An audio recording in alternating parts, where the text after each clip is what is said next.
Ain't no family no more. Or do you barely for sure? You try to patch up your soul, Lord knows you on a mission to show him you so submissive. The prayer said in silence, you know the devil can hear him. Pay attention. Know the war's within. How much time do you spend? Try to balance your then again, losses is lessons. You tell me you trying to win. We know about saving money. You tell me you trying to spend that blood on it. Sweat, tears, you put that love on it. Your best years was just a dumb moment. You tired of going hungry. Can't deal with fake making your life lonely. Your lack of faith that left your soul boning. But you gon' work and you gon' strive. Do what it takes to survive. What is truth? What is a lie? You know that war's inside. Some get tricked into the fake. They don't know what to decide. Wrong choice, meet your demise. Keep that between you and I. You realize some people you gon' let go. You visualize the things you need to feed your soul is on the rise. They're not gon' wanna let you go, but it's alright. It's cool to bury what's gon' grow. Went from wrong to the right and to the dark to the light. It was a hell of a fight. You give it all. Oh, yo, my, gotta hold on tight and you stay strong and precise. You fight the war that's inside, cause it might change your life. From wrong to the right and to the dark from the light. It was a hell of a fight. You give it all your might. You just hold on tight and you stay strong and precise. You fight the war that's inside, cause it might change your life. I ain't the person that I used to be. So what I do today ain't things that you used to see. Stay the same, no, things change usually. Some folk I may know might get reintroduced to me. Yeah, I ain't the person that I used to be. So what I do today ain't things that you used to see.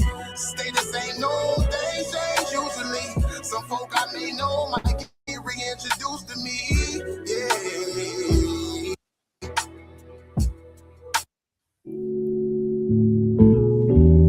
Yeah. Don't be stressing on the dumb shit, cause God is gonna make a way. Just keep going and keep your faith, so you can win this race. This race called life, yeah, yeah. This race called life.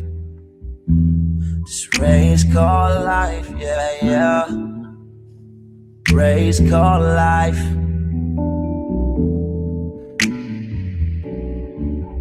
Yeah, yeah.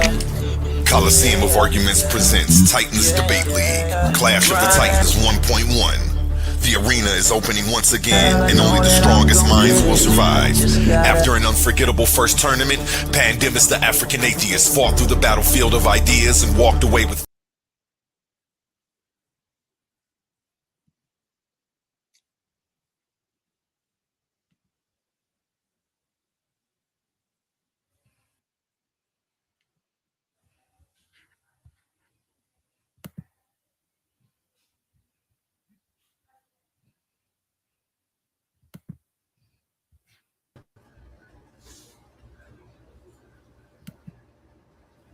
I apologize, family. Y'all know my laptop be moving slow. Let's get it. What's up, fam? It's your brother Humble Mystic in the building. Y'all know my brother Quantum is on the side of me, always ready to ride. Before we get into it tonight, y'all know how we normally do it. We let the song play, then we play a commercial. So what I'm gonna do is I'm gonna go ahead and run this commercial. Then when we come back, y'all know we getting straight into it. Coliseum of Arguments presents Titans Debate League. Clash of the Titans 1.1. The arena is opening once again, and only the strongest minds will survive. After an unforgettable first tournament, Pandemis the African Atheist fought through the battlefield of ideas and walked away with $500 in cash. But that was then. This time we're raising the stakes. $1,000, one champion, one title, one chance to prove you're the greatest debater in the league. This isn't social media arguing. This isn't trolling in the comments. This is intellectual warfare, where evidence is your weapon, logic is your shield, and every round is a fight for survival. New challengers are stepping into the arena. Veteran fan favorites are returning. Egos will fall, legends will rise. The question is, do you have what it takes to survive the Coliseum? We still have a few tournament spots available. Think you belong among the Titans? Message TitansDebateLeague@gmail.com and claim your place before the gates close. Coliseum of Arguments presents Titans Debate League, Clash of the Titans 1.1, where great minds don't just debate, they go to war. Are you not entertained? Coliseum of Arguments. Only the brave speak here.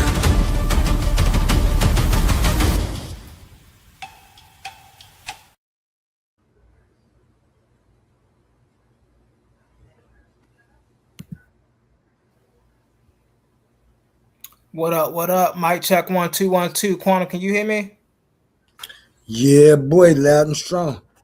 All right. All right. Hey, was that commercial skipping for you? No, it came all the way through good. All right, because it was skipping for me. I just want to make sure everything on my end working well. What's up once again, family? Thank y'all for coming through. And this one right here gonna be a good one, y'all. Today, I am exposing Oaspe, not just as a worldview, but as a religion. I'm exposing Faithism, the founder of Faithism, the founder of Oaspe. Hey, listen, I'm laying it all out on the ground. Everybody? Hey, call everybody. Cause, man, if you watching, don't be scared to come on up here after this presentation, family. Don't be scared, because you know I'm coming straight for the jugular. So let's get into this. Let me turn this into bam, presenter mode. I'm gonna drop down so I won't be a distraction for everybody. Humble, you go ahead. I'm gonna be in the studio. Problem. Well, you know, I'm gonna pop it up on the screen. I'm gonna make it big anyway. You know, I'm gonna blow it all the way up anyway. All right, exposing Oaspe for the religious doctrine it is, family. The religion doctrine it is. Let's get into this. First, we're going to address the author of confusion, John Bellew Newborough. His general background is a medical doctor and a dentist. That's all Cosmo wants you to believe this man was a dentist. However, family, that's far from the truth. He got a whole lot of skeletons in his closet. Let's break this down. So as a child, John Newborough was already saying, right, he had psychic powers. He was clairvoyant, right? He was saying that since he was clairvoyant since childhood, right? Let's get into his spiritual roots, right? He was a trustee for the New York Spiritualist Association.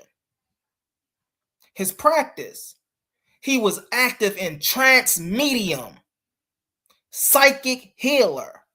He performed seances. He participated in seances and actively hosted them in New York City, right? And so even if I just stop there, family, where my Christians at? Where my Orthodox Christians at in the chat, right? Where my people at that believe in Jesus Christ, right? Where my Hebrews at? Where my Muslims at? Last time I checked, family, this was witchcraft. Last time I checked, participating in seances, mediumship, talking to the dead, talking to beings from last time I checked, that was witchcraft. Hey, Cosmo, you walking around following people that perform in witchcraft now? That's what you trying to push on the people? You got some explaining to do, brother. So now, let's get into this, right? Let's look into the religious ventures this man had. Did y'all know that John Bellew Newborough was named after a Universalist pastor? Yeah, his parents named him after their favorite pastor who was preaching universalism. Now, what's universalism? It's a sect of Christianity that believed that salvation is universal. That's what his parents was believing. That's what he grew up under. Later on in his life, you know, he turned to Theosophy, Madame Blavatsky, right? He learned a lot from Madame Blavatsky. We're going to get a little bit into that as we move along. But, you know, hey, listen, he was an admirer of Madame Blavatsky, right? He went into Buddhism. He went into Hinduism. He went into Zoroastrianism.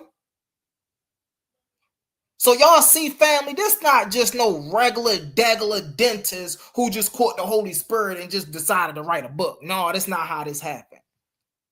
This was a man who came up in 19th century, the Victorian period of 19th century spirituality, where it was a competitive field. Everybody wanted their spirit, quote unquote, spiritual system to outdo the old time religions. John Ballou Newborough had the idea to unify all major religions under one umbrella. Don't that sound like New World Order talk to y'all? and it become apparent as we get along because, of course, you know your man John Ballou Newborough was a 33rd degree Mason. Scottish Rite. Scottish Rite. Are you telling us to follow the teachings of Masons now? Theosophy?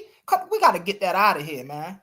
Big shout out to my brother Oaspe, man. Amazing presentation on the occult and Western esotericism. Amazing presentation. Hey, but this brother right here need to be up in there because he all up in the mix with Madame Blavatsky and the rest of them. All up in there.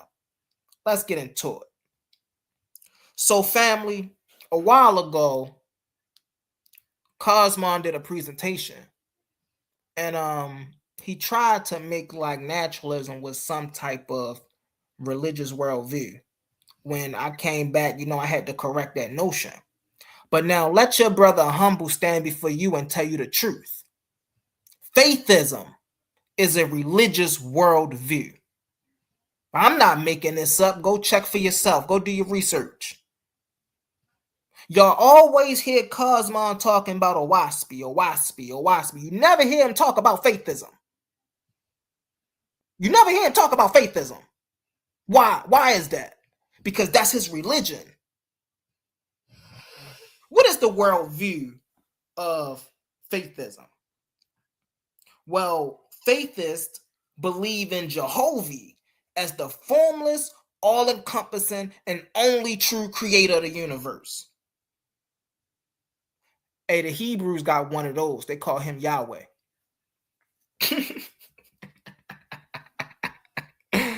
You feel me? The Muslims got one of those. They call him Allah. How dare you, Cosmon, come and try to challenge how dare you come to the pedestal and try to take the stance that Oaspe is not a religion? You should be embarrassed of yourself, bro. You should just call it what it is, bro. You're a religious person. It's okay. What else makes faithism a religion? The adherents of faithism enter a sacred covenant directly with Jehovah. Did you enter that covenant, Cosmon? Why Cosmon ain't out here telling y'all that to be a part of this, you got to enter the covenant of Jehovah. You got to enter a direct covenant with Jehovah. He ain't telling y'all that, though. Y'all, what did that sound like, family? Quantum was up here yesterday smashing the Bible to pieces, and one of the things he talked about was the covenantal law. Wait, Oaspe got a covenant? What? But Oaspe ain't religious, though, huh? What type of flim-flam trickery you try and pull on us, Cosmon? Hey, we exposing Houdini today. I'm just letting y'all know. Right? Reunification of idols. The core of the covenant Not only do they make a covenant with Jehovah, the core of the covenant they make with Jehovah, right, is a solemn oath to explicitly ignore and reject all other heavenly rulers, including those worshipped as gods, lords, or saviors. So not only do they believe in Jehovah, not only do they make a covenant with Jehovah, but in that covenant do they make with Jehovah tell them that you have to explicitly worship me and no other God. Now, mind you, he didn't reject that other gods exist. He just said you can't worship other gods, which means he acknowledged other gods exist. Wait a minute. Whoa. Let's go back up to what Faithists believe. Faithists believe in Jehovah as the formless, all-encompassing, and only true and the only true creator of the universe. So where all these other gods come from? The contradiction is right there. I ain't even get 2% through to my presentation, and I just cut his head off right there. My bad, y'all. Direct recognition. Faithists solely recognize and honor the one ever-present Jehovah. They call Jehovah ever-present, without any intermediaries or lesser deities. Where my Muslims at?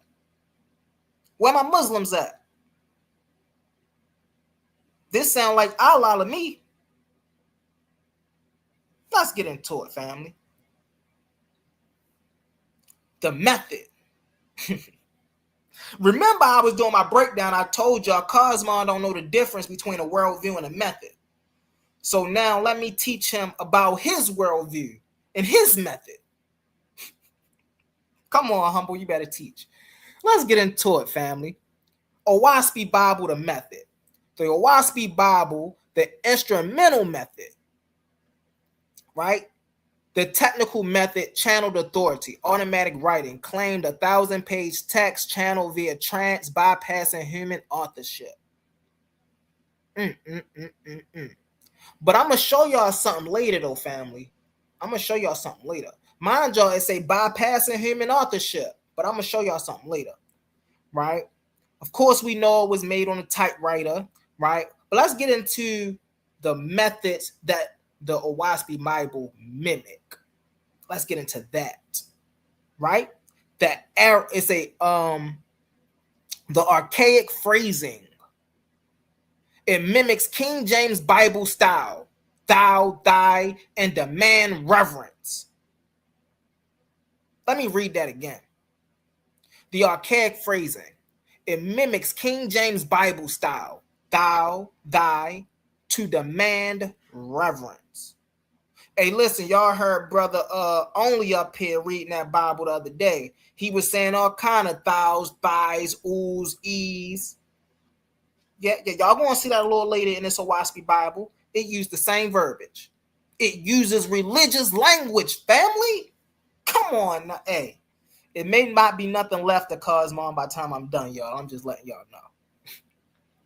How dare you, Cosmon, come up here and say Oaspe ain't a religion, but then when you look in the text, the very text uses religious language. Specialized vocabulary, private words, corporeal, ethereal, and names Jehovah for the holy register. The dude got John Bailey Newborough made up his own lexicon, fam. We're going to go over that. Encyclopedic method, organizing the cosmos, molecular architecture, right? So,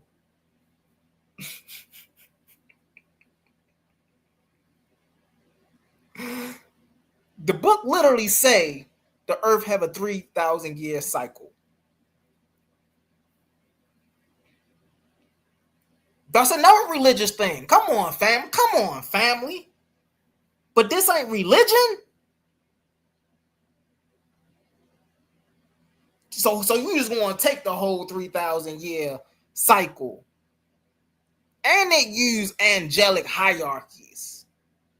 So you're just going to take all the teachers from the Hebrews and the Jews. You're going to just take all their teachers, huh? I want to know though, Cosmon, do you really believe the earth is 3,000 years old? I want to know if you believe what your book say. Put you on a chopping block. What's up with it? Right? So let's get into it. Faithism, the resulting worldview. The worldview produced by the method, the covenant of faith is a work, spiritualist contract, the mandating pacifism, vegetarianism, veganism, and communal living.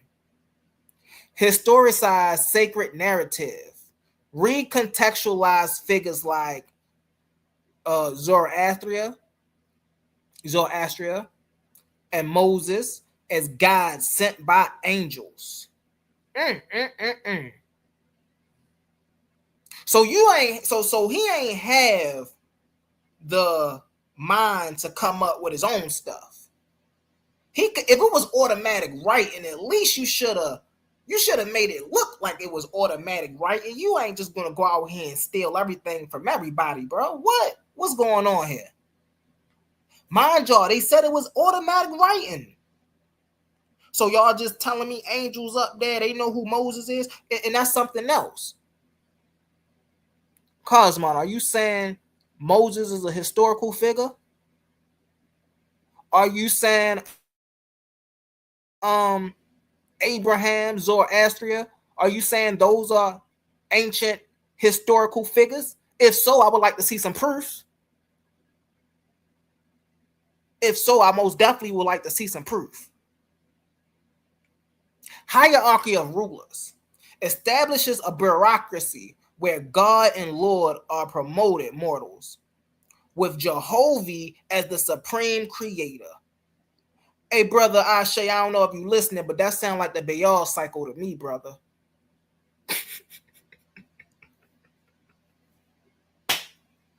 They got the Baal cycle in here, bro. They got everything in here. Let me read that again, bro. It establishes a bureaucracy where God and Lord are promoted mortals, with Jehovah as the supreme creator.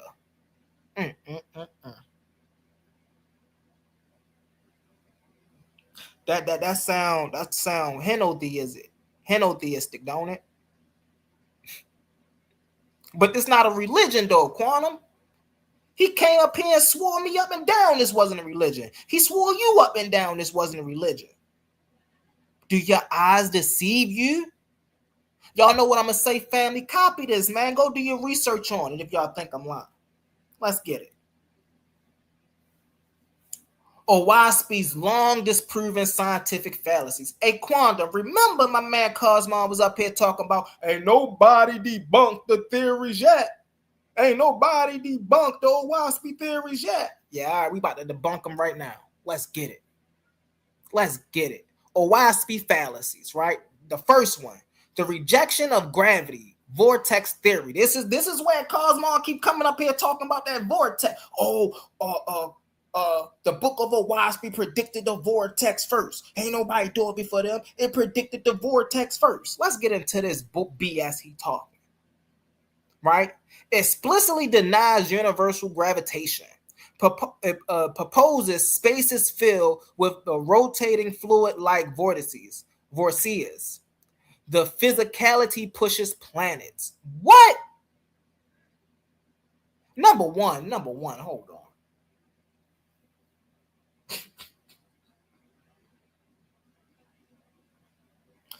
Yo, it denies universal gravitation. Let's get over here. The scientific correction, family. Gravity as a fundamental force that exist.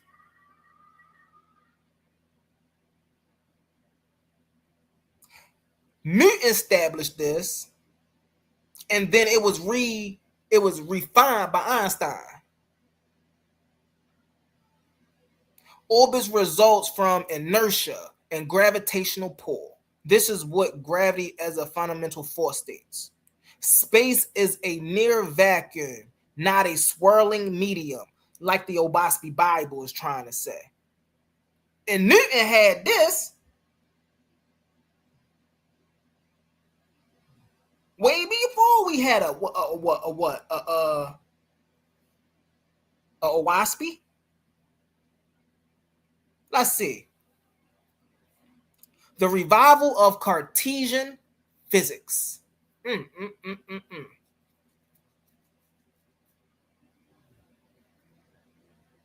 Rene Descartes, bro. Really? Rene Descartes? You don't think nobody know the teachings of Rene Descartes? Oh, but I bet you didn't know that Cartesian physics was disproven, huh? Mathematically disproven by Newton. My man Newton be out here putting in work, y'all. Y'all better go research up on some Isaac Newton. Right? He mathematically debunked the physics of Cartesian physics. And he did this 200 years before Oaspe was even a thing. So where do Cosmon come out his neck? Where do he think he have the authority to come and say the Oaspe Bible was the first Bible to make a scientific prediction like this, and it haven't been disproven yet?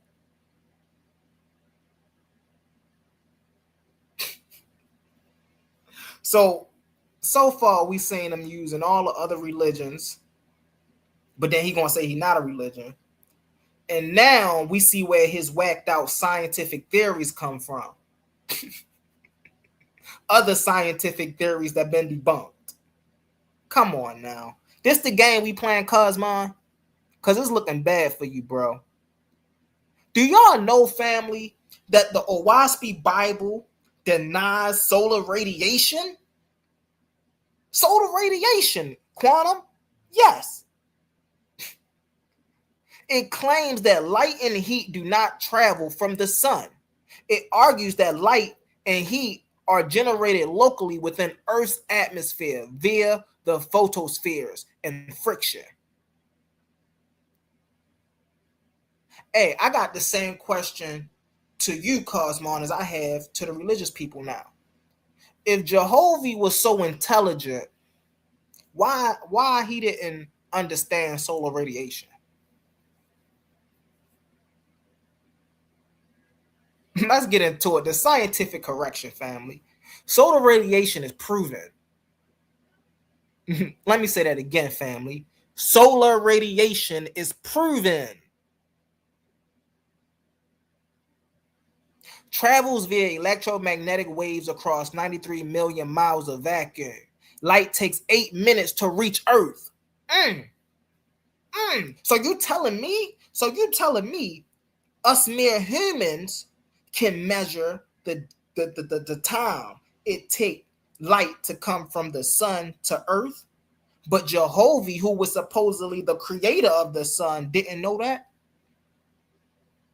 He ain't looking so omniscient now, Cosmon. You got some trouble on your hands, Cosmon. You telling me us mere mortals knew that it take light 8 minutes to reach Earth, but Jehovah didn't know that? You got some thinking to do, bro. You in the wrong book. Spontaneous generation, family. Yes, the Oaspe Bible have spontaneous generation in it. It explains life or is explain life's origin via Asimu, green scum. Green scum. That's what the Oaspe Bible say, family. We come from green scum. It states that Infinitesimal life forms appear spontaneously within charged by currents without seeds. What? Infinitesimal life forms appear spontaneous when charged by current without seeds. Do y'all know anything on a planet that we call life appear spontaneously without seed? Don't worry about it, family, because science got it covered. Scientific correction. Biogenesis. Cosmon, you ever heard of it? You ever heard of biogenesis, Cosmon? Spontaneous generation was definitely disproven in the mid-19th century. What's the standard saying, family? Life comes from life. I don't think Cosmon knew that, though, family. He couldn't have knew that. I tell y'all, every time Cosmon opened his mouth, he tell me what he don't know. He showed me what he don't know. He showed me where he lack intellect in what fields. Last one, y'all, then I'm gonna move on to the next slide. False explanation for light and color. The Oaspe Bible gives a false explanation for light and color, family. Yes, it does. It teaches light is the polarity of corporeal needles in solution. What? It claims color is the transposition of these needles.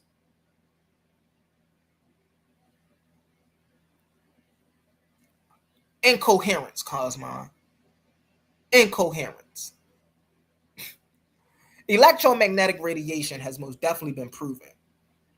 Light is electromagnetic radiation, Cosmon.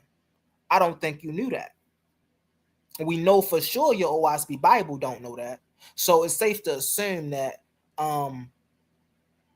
your Jehovah don't know that. You see how I did that? You see how I built my assumption off of gathered information, gathered knowledge? This is what real scientists in the field do. We don't just assume life forms spontaneous. We don't do that. That's the difference between my assumptions and your assumptions. Your assumptions is based on dogma, which we're seeing right now. My assumptions, which I just presented, right, is fully based on logic and the accumulation of data. How do I know Jehovah or John Bailey Newborough didn't know about electromagnetic radiation? Because if they did, they would have put it in a book instead of a false explanation for light and color. Let's get on that. Hey, Quantum. A1, we gonna need some janitors in here to mop up all this blood, bro.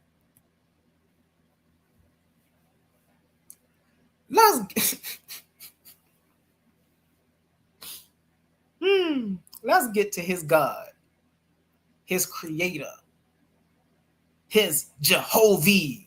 Let's get to it. Family, did y'all know Jehovah isn't just some unique thing to Oaspe?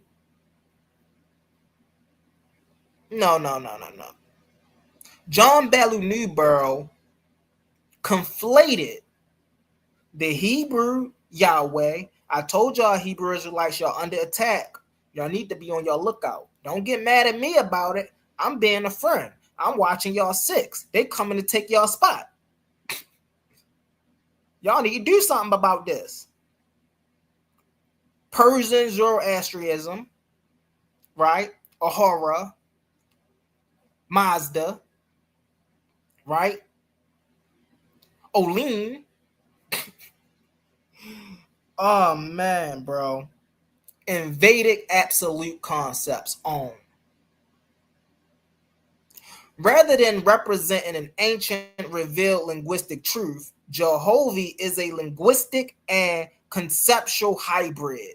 Historians of religion observed this of artificial synthesis as common in 19th century tactic used to manufacture a universal deity. So this is where Jehovah come from, family.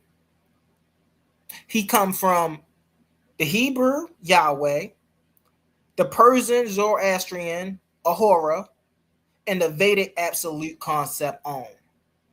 Put them all together, you get your Jehovah. But yet, this is not a religion, Cosmine.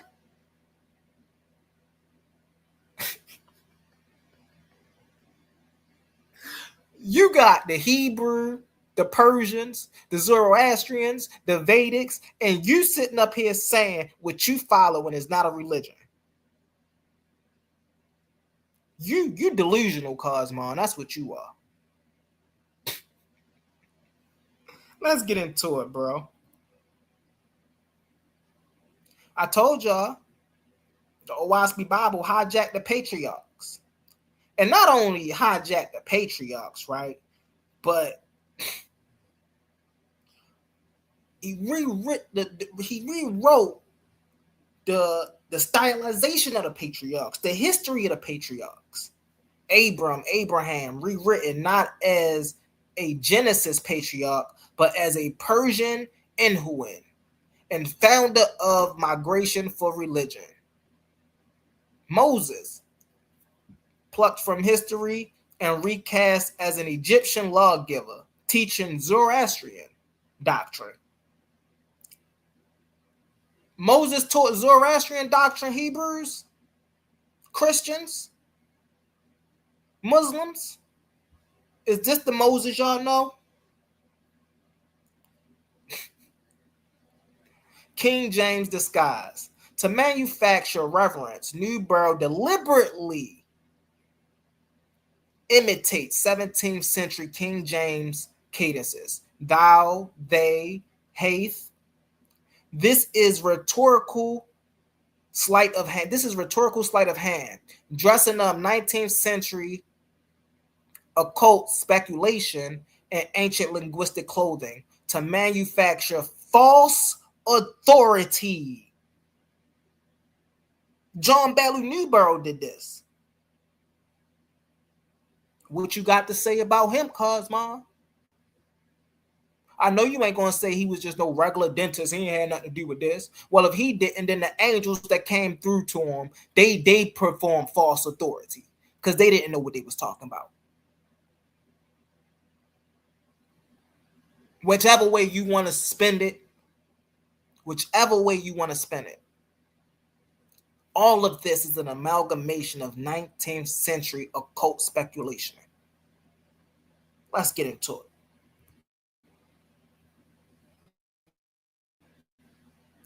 Theological hedging and covenantal control. Let's get into this, family. The henotheistic pantheon. Y'all not religious, Cosmon? Y'all got a pantheon. Y'all got a pantheon, bro. Oaspe fails to maintain consistent monotheism. It operates under a henotheistic framework, acknowledges a vast hierarchy of rival false gods, Osiris, Baal. I told you, brother Ashe, hey, some of these stories sound like the Baal cycle, right? No wonder, because Baal is in the story.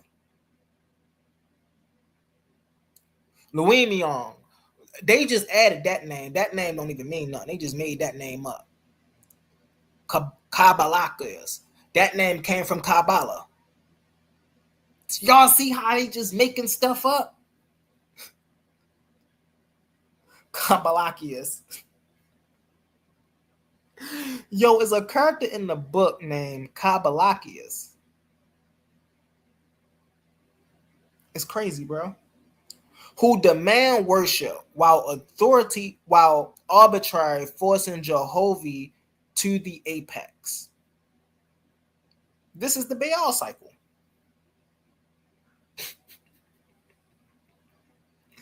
The King James disguise.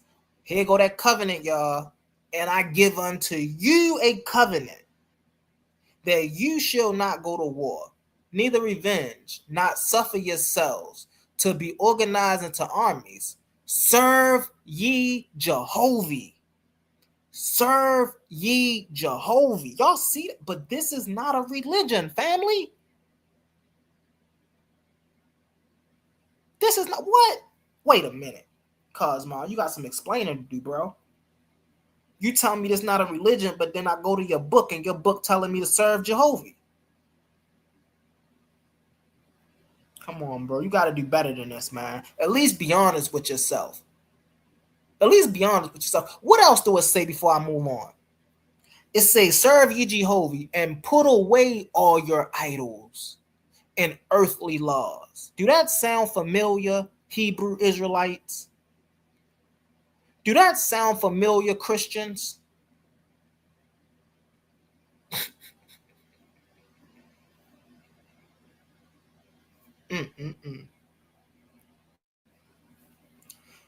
Now, we're going to get a little deeper into this Jehovah thing, right? Because when you go into the book of Jehovah, or the book of Oaspe, right? The Oaspe Bible. I'm gonna bring that up too. We're gonna be getting to the end of my presentation. And then after my presentation, I'm gonna bring up the book of Oaspe. We're gonna dive into that a little bit.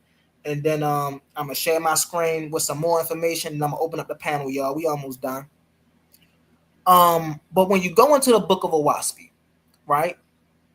On page 12, you see this. You see the Creator, the Great Spirit, the Almighty, the I Am. Who is the I Am, Hebrew Israelites? Is it, wait a minute, last time I checked, family, it was Moses that went up to the mountain, right, and talked to Yahweh. And Yahweh responded to Moses and said, I am that I am. So if that's I am, then who is this I am? My man taking titles, bro. This what y'all on? Y'all just ain't got no shame in y'all game, huh? Father, Heavenly Father. He's the Heavenly Father. The Heavenly Father, but this not a religion? All highest, all light, all person, all higher, highest cause, highest person, ever present, named by man. But yet he got all of these false gods running around.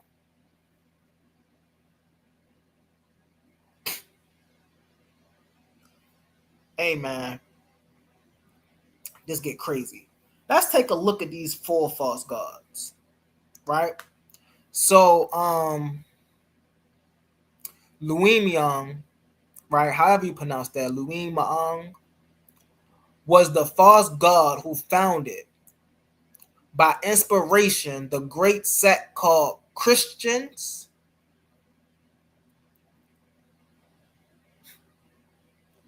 This was the false god who founded, by inspiration, the great sect called Christians. This is what the Oaspe Bible say, y'all. I ain't lying to you. It said right here, Oaspe, y'all, in 107, page 13. This is where the Christians came from, y'all, according to Oaspe. I want to know how many Christians actually agree with that. He is first mentioned in books of Issachar, right? Chapter, whatever that is, 10, 11, 12, 13. And his career is continued in the books of Issachar and Es until he is finally cast into hell. There's a hell in the Oaspe Bible, family. But this ain't religious. Cosmon ain't religious. But Cosmon believe in a hell. Do you believe in a hell, Cosmon? Because if you do, then you're religious. If you don't, not only are you confused, but you go against your text here, your sacred text. You go against that. And you know you can't do that, because once you do that, you fall through the floorboard. You can't do that now. Which corresponds in date to the same time the Pope established himself. They talking about the Pope? My man said he created this, or he inspired the sect called Christians. Oh, he founded the sect called Christians. The same time the Pope established himself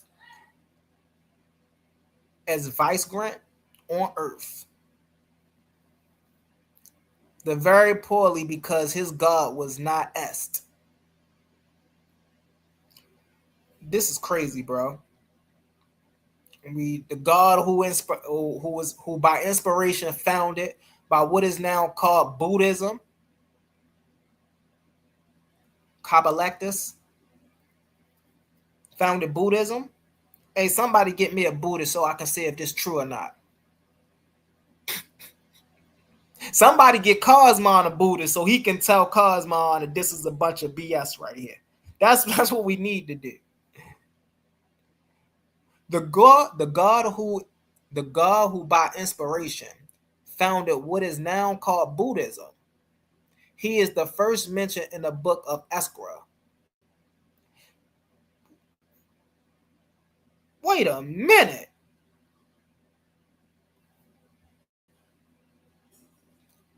It says this God is the first mentioned in the book of Esdras. And then it said this God.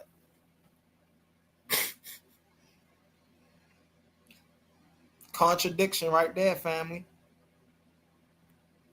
Anyway, crazy. And his history is continued in books of Esdras and Es until he's finally cast into hell.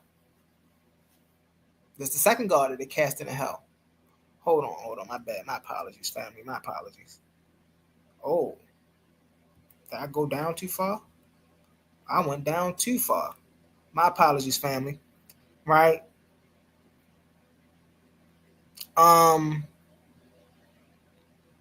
Let's get to Thoth or Gabriel.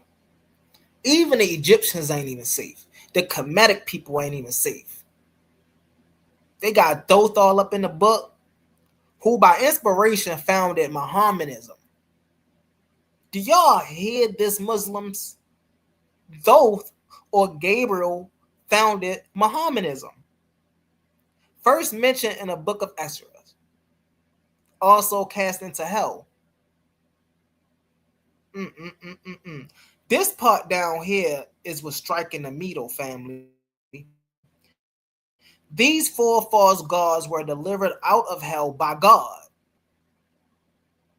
Jehovah's son. So now Jehovah got a son named God. What type of magic show is going on here? And you believe this crap, Cosmon? This is only page 13 of the book. This ain't even a real book. This is literally still just the preface of the book I'm going over. What kind of incoherence is this? The four false gods were delivered out of hell by God, Jehovah's son, that figured largely in the great wars against Jehovah in the time of the ancient Jews. Whoa. Hey, Hebrews, y'all keeping stories out on us now? So in y'all ancient history, do y'all know of a war that happened between the false gods and Jehovah? Because that's what the Oaspe Bible was saying. It's saying there was a great war that was going on between the false gods and Jehovah in the time of the ancient Jews. Y'all got to talk to Cosmon about this, Hebrews. Y'all got to talk to this man about this. Y'all can't just be letting this man come out here and slander y'all religion like this. giving out false narratives about y'all religion. That's crazy. Let's get into it, family. I don't know why y'all haven't been exposed this. Omar, Khazad, where the Gideon, where the Hebrews at? Why y'all ain't been exposed this BS bullcrap, this flim flam, this trickery that's going on here, this manipulation? That's why I call John Bell Newborough the author of confusion. Y'all see all this confusion right here. That's all it says, is a bunch of confusion. You read this, we on page 13. You don't know if you coming or going. Let's get into it, family. Okay, this is Oaspe. Listen to the very beginning of the story, family, is incoherent. Let's get into it. Let's read this. After the creation of man, notice, family, it don't start from the creation. How are you the creator, but then you don't even have a creator in the beginning of the book? That come way, way later. But anyway, after the creation of man, the creator, Jehovah, said unto him, I thought Cosmos said that Jehovah don't talk to the man. Are you lying, Cosmos? Or are you just up here to tell lies and spin false narratives, bro? Let me read it again. After the creation of man, the creator, Jehovah, said unto him, that thou should know thou art the works of my hand. I have given thee capacity for knowledge, power, and dominion. This was the first era. Now let's stop right there, family. So clearly we see Jehovah talking to the man and telling the man that I have given you knowledge, the capacity of knowledge, power, and dominion. Right? Mind you, he created the man. Let's read verse 2. But the man was helpless, crawling on his belly, and he understood not the voice of the Almighty. Hold up. So you telling me that the creator is talking to something that can't even understand him? But wait, you're the Almighty. Can't you just make it understand you? Oh no, Humble, that'll be too simple, bro. That'll be too simple to put in there. You know we gotta leave some pseudo judo in there. Oh man, the incoherence quantum. But man was helpless, crawling on his belly. And then look at how it described, man. We was helpless, crawling on our belly. We was ignorant. So the Almighty just created something that was just so gullible. But here's the incoherent part though, quantum, right? And he understood not the voice of the Almighty, right? So now the man is not understanding Jehovah. So instead of Jehovah just making the man understand him, let's see what Jehovah did. And Jehovah called his angels, who were older than the earth, and he said unto them, Go ye, raise man upright, and teach him to understand.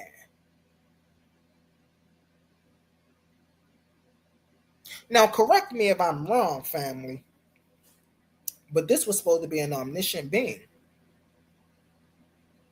This was supposed to be the all-powerful, the all-knowing. But yet, he had to call his angels and tell his angels to teach man how to understand. The math ain't mathing, family. Now I'm telling you, Cosmon, the math ain't mathing. So let's see what they do.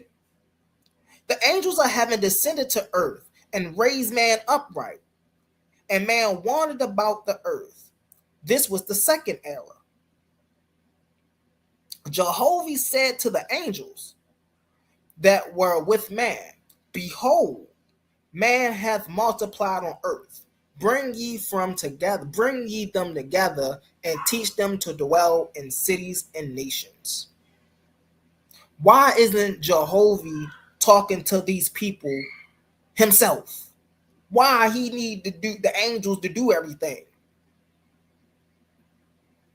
Oh, that's right, family, because the man understood not the voice of the Almighty.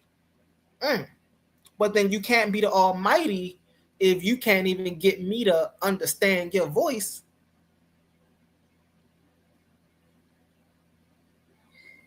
Like, let's get into it, family. This is something else that I want to touch on because it's very interesting. Very interesting. Watch this. And the beast divided itself into 4 great heads and possessed the earth about, and man fell down and worshipped them. And the names of the heads of the beasts were Brahmin, Buddhist, Christian, Mohammedan.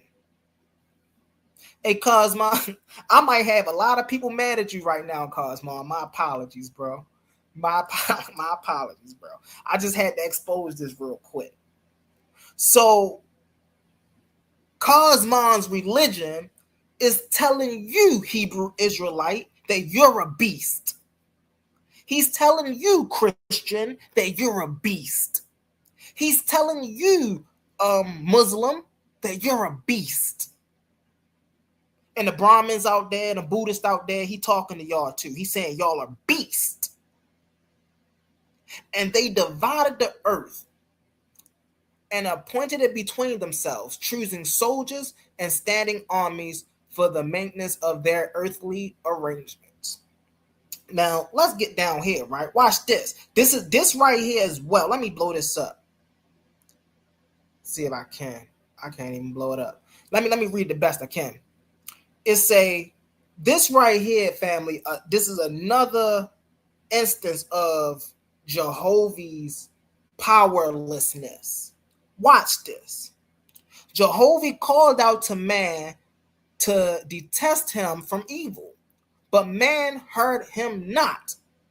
For some reason, Jehovah could talk to the angels, he could talk to everybody, but he can't talk to these people. But man heard him not. For the cunning of the beast had changed man's flesh, so that his soul was hid if in a cloud, and he loathed sin. He loved sin. My apologies. So they got sin in the Oaspe Bible. I wonder where they get that from. Jehovah called unto his angels. So he couldn't get through the man. So then again, he going back to his angels in heaven saying, now here's the interesting thing. If you couldn't get through to the man because he loves sin, what make you think your angels can get through to him if they not as powerful as you are? Do you be asking yourself these questions, Cosmo, when you be reading this book? I got to the 5th page and I was asking myself all kind of questions about this book. Wait a minute, how did this make sense, bro? Hold on, how does this make sense, bro? Ain't no way you can read this book and think that it's coherent. It makes sense. I know you can't read this book and think that it's true. You can believe it, but ain't no proof for it. Hence, this is why Oaspe is a religion. I apologize, it's a religion. Because you can believe all of this, Cosmon, but just like all other gods, right? Ain't no proof it's Jehovah. And hey, I hope you come up because I want you to show me some proof of Jehovah. I don't want no flim-flamming talking around the bush. You just seen all the slides if you watching. I know you just seen them. So don't try to act like you ain't see what I was saying. I want you to be able to prove it, bro. You say you rock with the science more than the religion. I want to see if you could prove this. You asked me to prove something, I proved it. I want you to prove this. Let's get back to it, family. So Jehovah called unto his angels in heaven, saying, go ye down to the earth once more, to man, whom I created. He let the angels know that he created the man.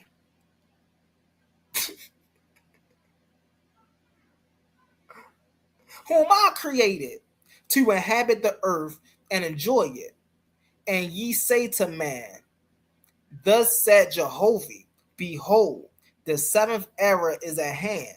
the Creator commandeth this, thy change from the carnivorous man of contention to an herbivorous man of peace. The four heads of the beast shall be put away, and war shall be no more. So God sent his angels down there to tell the men, hey, listen, stop following this God, but then start following this God so you can put away the evil. And then this sounds just like the Bible, man. This is religious scripture here. This is religious language. Let's get into it, y'all. There's some more interesting stories in here. This right here. For all my Christians in the chat, for all my Hebrew Israelites, where y'all at, family? Where y'all at? Right? Y'all know about Matthew 10 and 34, don't y'all? And Omar, just for you, Omar, I got the King James Version, bro. I ain't going to do you like that. I got the King James Version just for you, Omar. What do Matthew 10 and 34 say, family? Think not that I am come to send peace on earth. I come not to send peace, but a sword. Right? And now, what else it say? It say not peace, but a sword. For I am come to set a man at vengeance against his father, and the daughter against her mother, and the daughter-in-law against her mother-in-law. This is what Matthews 10 and 34 say. What do the Oaspe Bible say, family? Watch this. But the beast said, think not I am come to send peace on the earth. I come not to send peace, but a sword. I come to set man at variance against his father, and a daughter against her mother. Wait a minute. Plagiarism, bro. We throwing red flags on the play, man. We got a red flag right here. Word for word plagiarism. And before anybody get up here talking about, well, they don't call it plagiarism. This didn't happen in antiquity. This happened in the 19th century, 1882 to be exact. This is plagiarism. They knew what plagiarism was. Word for word. Same words, different book. Coincidence, family? I think not. I don't even believe in coincidences. We knew John Bailey Newborough knew what he was doing when he put this Oaspe Bible together. Let's get into it, family. Oh, okay. So that's the end of my presentation.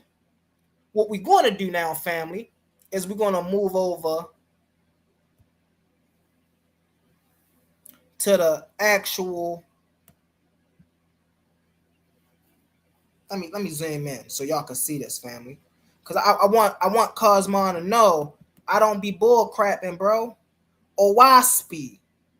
Hold on. Let me zoom in. Let me zoom in so he know. A Cosmon Bible. In the words of Jehovah. In the words of who, family? Jehovah. And his angel ambassadors.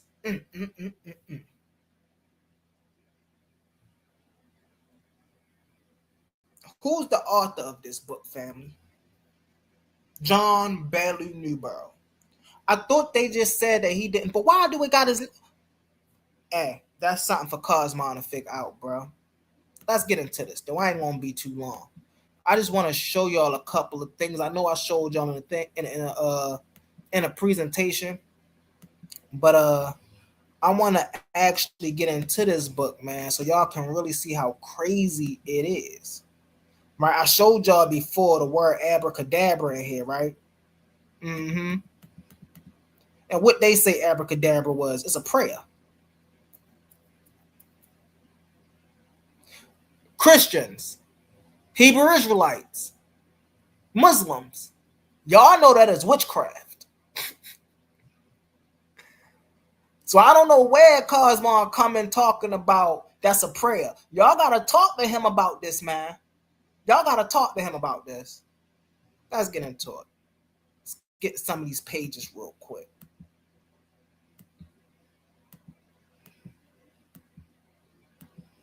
I want to show y'all something that's interesting. Mind y'all, I was just reading, I was explaining to y'all, I'm just showing y'all how Jehovah was talking to the man, right? And the man couldn't talk back. Watch this though, family. This is interesting. Hold on. So this right here is called, I'm gonna show y'all real quick. Hold on, let me get back to the beginning. Is this it? Hence to the reader now. We need I need Oaspe. All right, voice of man. Here it is. All right. So this little chapter right here, right, is about a man who is praying. He's talking to Jehovah, right? He's talking to Jehovah about all his strifes and his struggles. You know, hey, do I not deserve this or what I'm doing and da I'm coming to miss. Y'all know the prayers. Y'all know the prayers, right? But then, so he talking to Jehovah. He talking to Jehovah. He's still talking to Jehovah. He talking to Jehovah. Now, he's still talking to Jehovah. Now, and this is the interesting part, right? Because when Jehovah responds and actually starts talking to this man, this is what he says. All was, all is, all ever shall be. All spake, and motion was, and is, and ever shall be. And being positive was called. And it's a call, he and him. All motion was his speech. He said, I am. Hebrew Israelites, he said, I am. He trying to take your God epithets, bro. You gotta check this. And he comprehended all things. He comprehended all things. But yeah, he couldn't even tell the men to the information that he wanted to tell them because they did. Hey man, the incoherence all over the place. The seen and the unseen, he said, I am the soul of all. And the all that is seen is my person and my body. So you telling me all of these false gods are you? And you just letting these false gods roam around and have wars against you and take the world over and all of this, Jehovah? How powerful are you really? Let's get into it. Right? So here Jehovah is going in talking, right? And so now here, right, the man in Jehovah starts to talk back and forth, right? Jehovah said, by virtue my presence created, I've seen and unseen things of that nature, right? It's say of ease he called and sometimes enter some spirits and something angels. Jehovah said, I created the earth and the falsehood, right? So he's basically, the man is praying, right? And like for an example, right? Bang, right? The man right here is praying, and he's like, hey, I want to see all that's written. You see what I'm saying? I want to see how these. So he's asking Jehovah to show him certain things, and so Jehovah is answering him, showing him certain things, right? And so it say, thus spake Jehovah by the light of Cosmon, proclaim he these things amongst the nations of earth. Man looked upward in prayer, desiring to know the man of all created things, both on earth and in heaven. And Jehovah answered him. So Jehovah can answer him, but he couldn't talk to the other people. Do y'all see the incoherence here?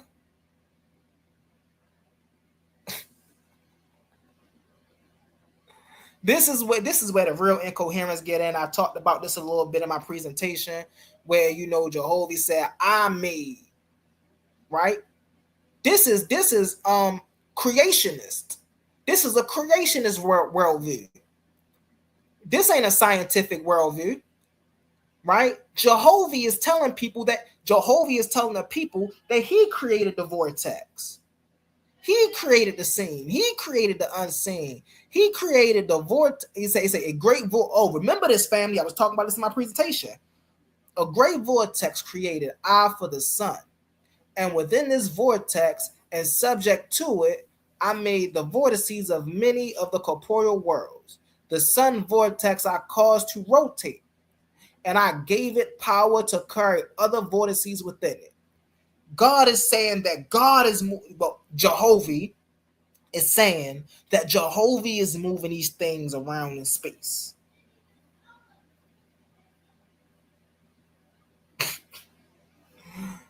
Before I end it, family, I just want to before I end it, family, I just want to leave y'all with this really fast. I'm gonna leave y'all with this. I'm gonna share my screen one more time, and I'm gonna leave y'all with this. We're gonna open up the platform. I'm interested in seeing what y'all have to say, about the presentation. I appreciate y'all for being here.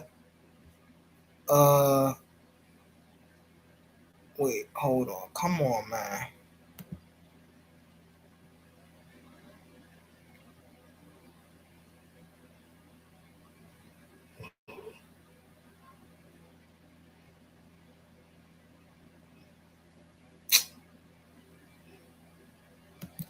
Ain't no way.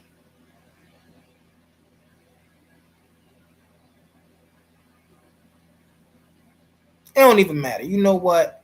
This is let me share this. Hold on. Let me go here. New chat. All right, so I'm gonna share this screen real fast, y'all. I just want to see. I couldn't find it. I had it up here. I just couldn't find it. But we gonna see this. Watch this, fam. I'm gonna leave y'all with this, and I'm gonna open up the panel.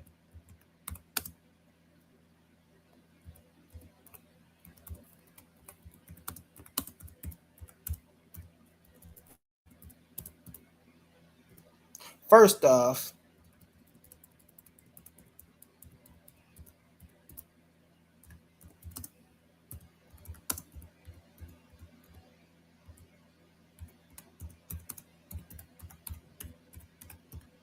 okay, are all worldviews religious?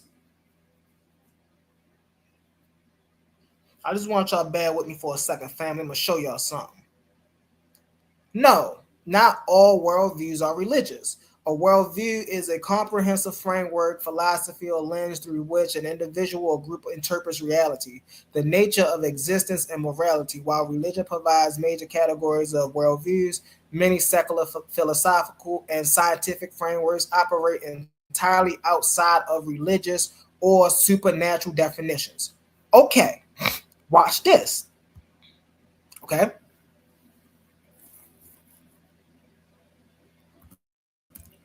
What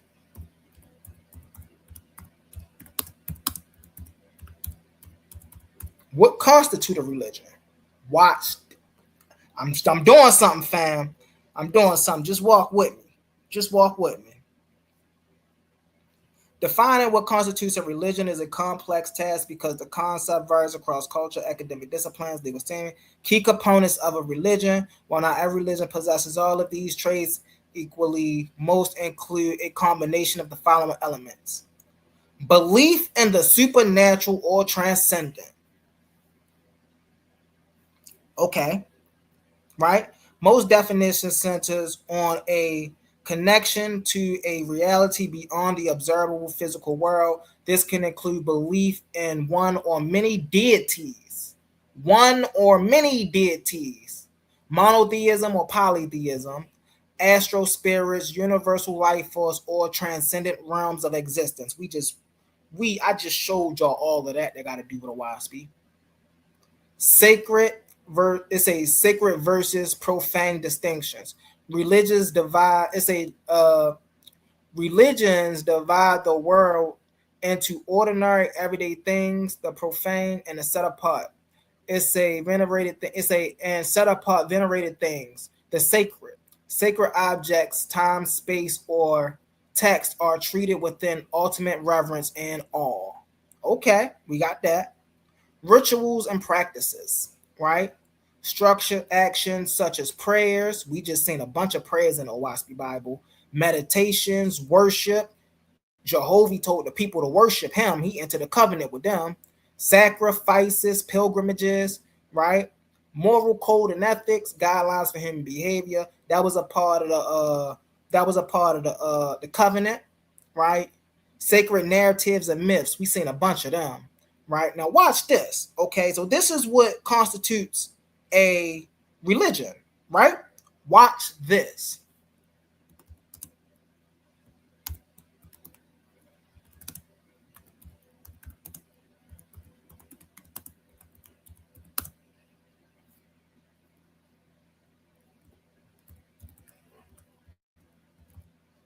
Watch this.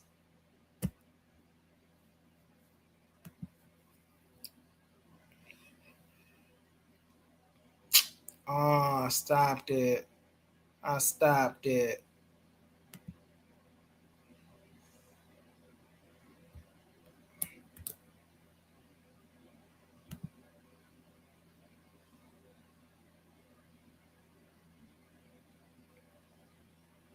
I ain't say it, family.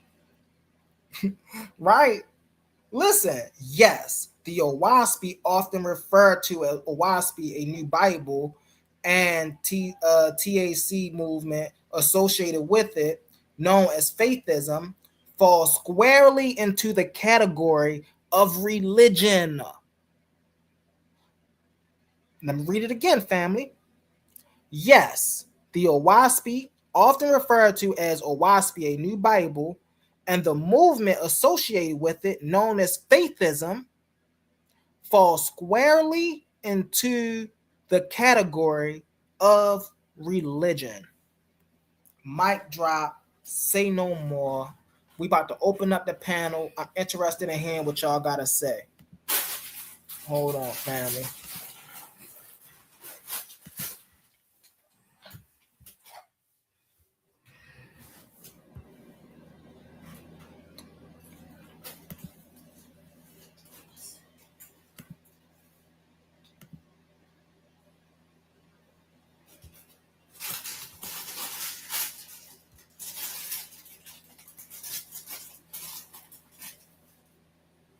Let me hand me up here real quick.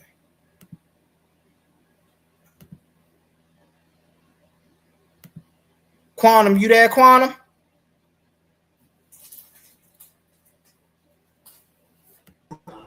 Everybody got to put me up on the stage. Yeah, I'm here. What up with the business? My bad. Added you up. You want to get put back in the back, Brody? Oh no, I'm good. I just got to tell you, nice presentation, and very informative. You know how you do it. I want you to know now the Cosmos is about to be on you. Hey, I hope he come up here, man. I hope he come up here. Valuable information, you know what I'm saying? They come up there, they get some more information. I really like I said, I love the information and things. Me not being able to finish the total book yet. I told him that I wouldn't have any perspective until I finished the whole thing. But you was on with the facts and stuff that you brought, so it's gonna be nice to hear what they dispute about it, because I'm pretty sure they have most of the bases covered when it comes to that. So we'll see. But wonderful show, man. Wonderful show. Most definitely. I appreciate you. What's up, brother Omar? What's going on, brother Humble? Shalom. How y'all brothers doing? My good brother Humble and Oli. How y'all brothers doing, man? We doing good. All right now. Omar, how you doing today, brother? I'm doing good. Good to hear, man. I'm in a good mood today. So Humble, I do want to give a fair synopsis of your presentation. I agree with a lot of what you said in your presentation, but I think would have made it more entertaining or interactive. Brother Cosmos should have a chance to speak and denounce or break down the certain scriptures in the Oaspe that you read. I would love to see Brother Cosmon come up on here, interject with you, and wherever he doesn't disagree, break it down and then break down the Oaspe scriptures. So he does deserve a fair shot to voice his opinion.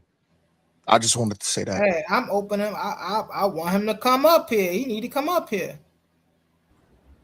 Oh, well, here's the thing, Oli, and then we can open it up more. Humble. Mm-hmm. And this is my opinion, and I'm not asking you to agree with my opinion or my view. I think you should have spoke to Brother Cosmon and at least work something out to where you give your presentation and then Cosmon shouldn't be allowed to interrupt you. But once you're done with the presentation, hold on, he'll Omar, be real fast. Hold on, I'm almost done, Humble. No, I can't. It say you ain't supposed to be up here, Cosmon. It say you still banned for disrespecting, bro. That's Omar. I mean, Omar, I apologize, Omar. I apologize. I forgot all about the thingy. I was just reading the thingy. Shoot, look, I forgot. Look, I thought y'all said 24 hours. I ain't know. I was all right. Yeah, it ain't been 24 hours yet. It's only been like 17. Not 17. I'm dead, bro. I'm dead, bro. Let's say, man, everybody who read it, no damn well. Omar. But this to Omar, if you listen to Omar, when Humble finished, probably an hour later, I'm gonna go back live so me and you can continue. But it's gonna be your 24 hours because I can show you the matter of fact. I'm gonna go ahead and pull that up real quick just to show you what we was talking about when we told you that we was gonna get stripes. Just in case you thought we was playing. Yeah. We trying to hit us, man. They ain't trying to hit us. They did hit us. Let me see where it's at. Didn't I send it to you, Humble? You showed me earlier. Oh, I don't think I sent it. But I got the damn. But I bring it tonight, Omar, and show you the receipt of where we got tagged. Show the video of Frank Castle going in the building. God. So don't worry, Omar. You're gonna get your chance. Come on up here, y'all. Come on up here, y'all. And anybody, if Cosmon ain't in there, but I seen people in the chat who might know a little bit about Oaspe. So y'all come on up and engage with my man's Humble, man. Give us the information that he might have missed or didn't understand, or that you think he can make us understand. I mean, it ain't really nothing. No, see, here's the thing, right? I be confident in my information, and the reason I be so confident is because I know the work I put in. So even if it is some more Oaspe dudes in the comments and things that I need, come on up here. If you think I misrepresented your worldview, come up here and show me different, and then me and you can go over the Oaspe text together. You feel me? Like that's how you did it yesterday, Quantum. How you had to bring out the Bible on the old school on them. We gonna have to do that. But other than that, man, that's my presentation, Quantum. That's my presentation, bro. I'm still waiting for man. Somebody get this man Cosmon in here.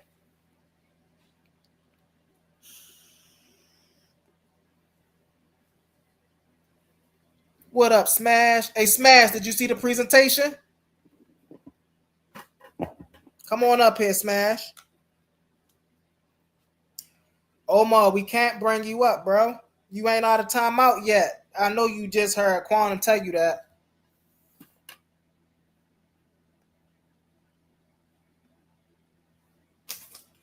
About to go to a word from our sponsors, y'all. I appreciate it.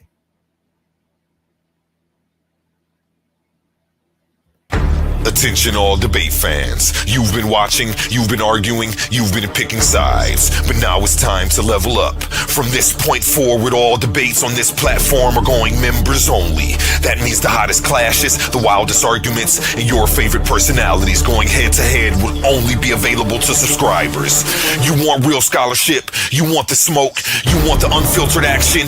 Then don't get left outside looking in. Sign up today for as low as $3.99 and get full access to every debate, every moment, every knockout argument. This is Titans Debate League, where legends are made and debates get real.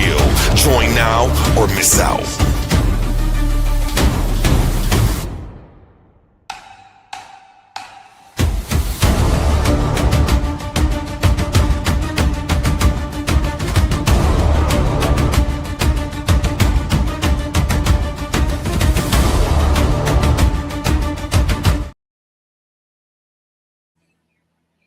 And we back, family. And we back, family. Yeah, Omar, bro. You got to be on your P's and Q's now, bro. Humble. Yes, sir. So, in your research, what was the most interesting thing that you did find out about Oaspe? It had all these other religions, and I know it had Brahma in here, man. It got Brahma, it got Ray, it got Osiris, it got everybody, man. It's not missing a beat. You hear me? But other than that, ain't nothing too spectacular. You feel me? It's the same old, same old knockoff to the religion. Same old, damn old.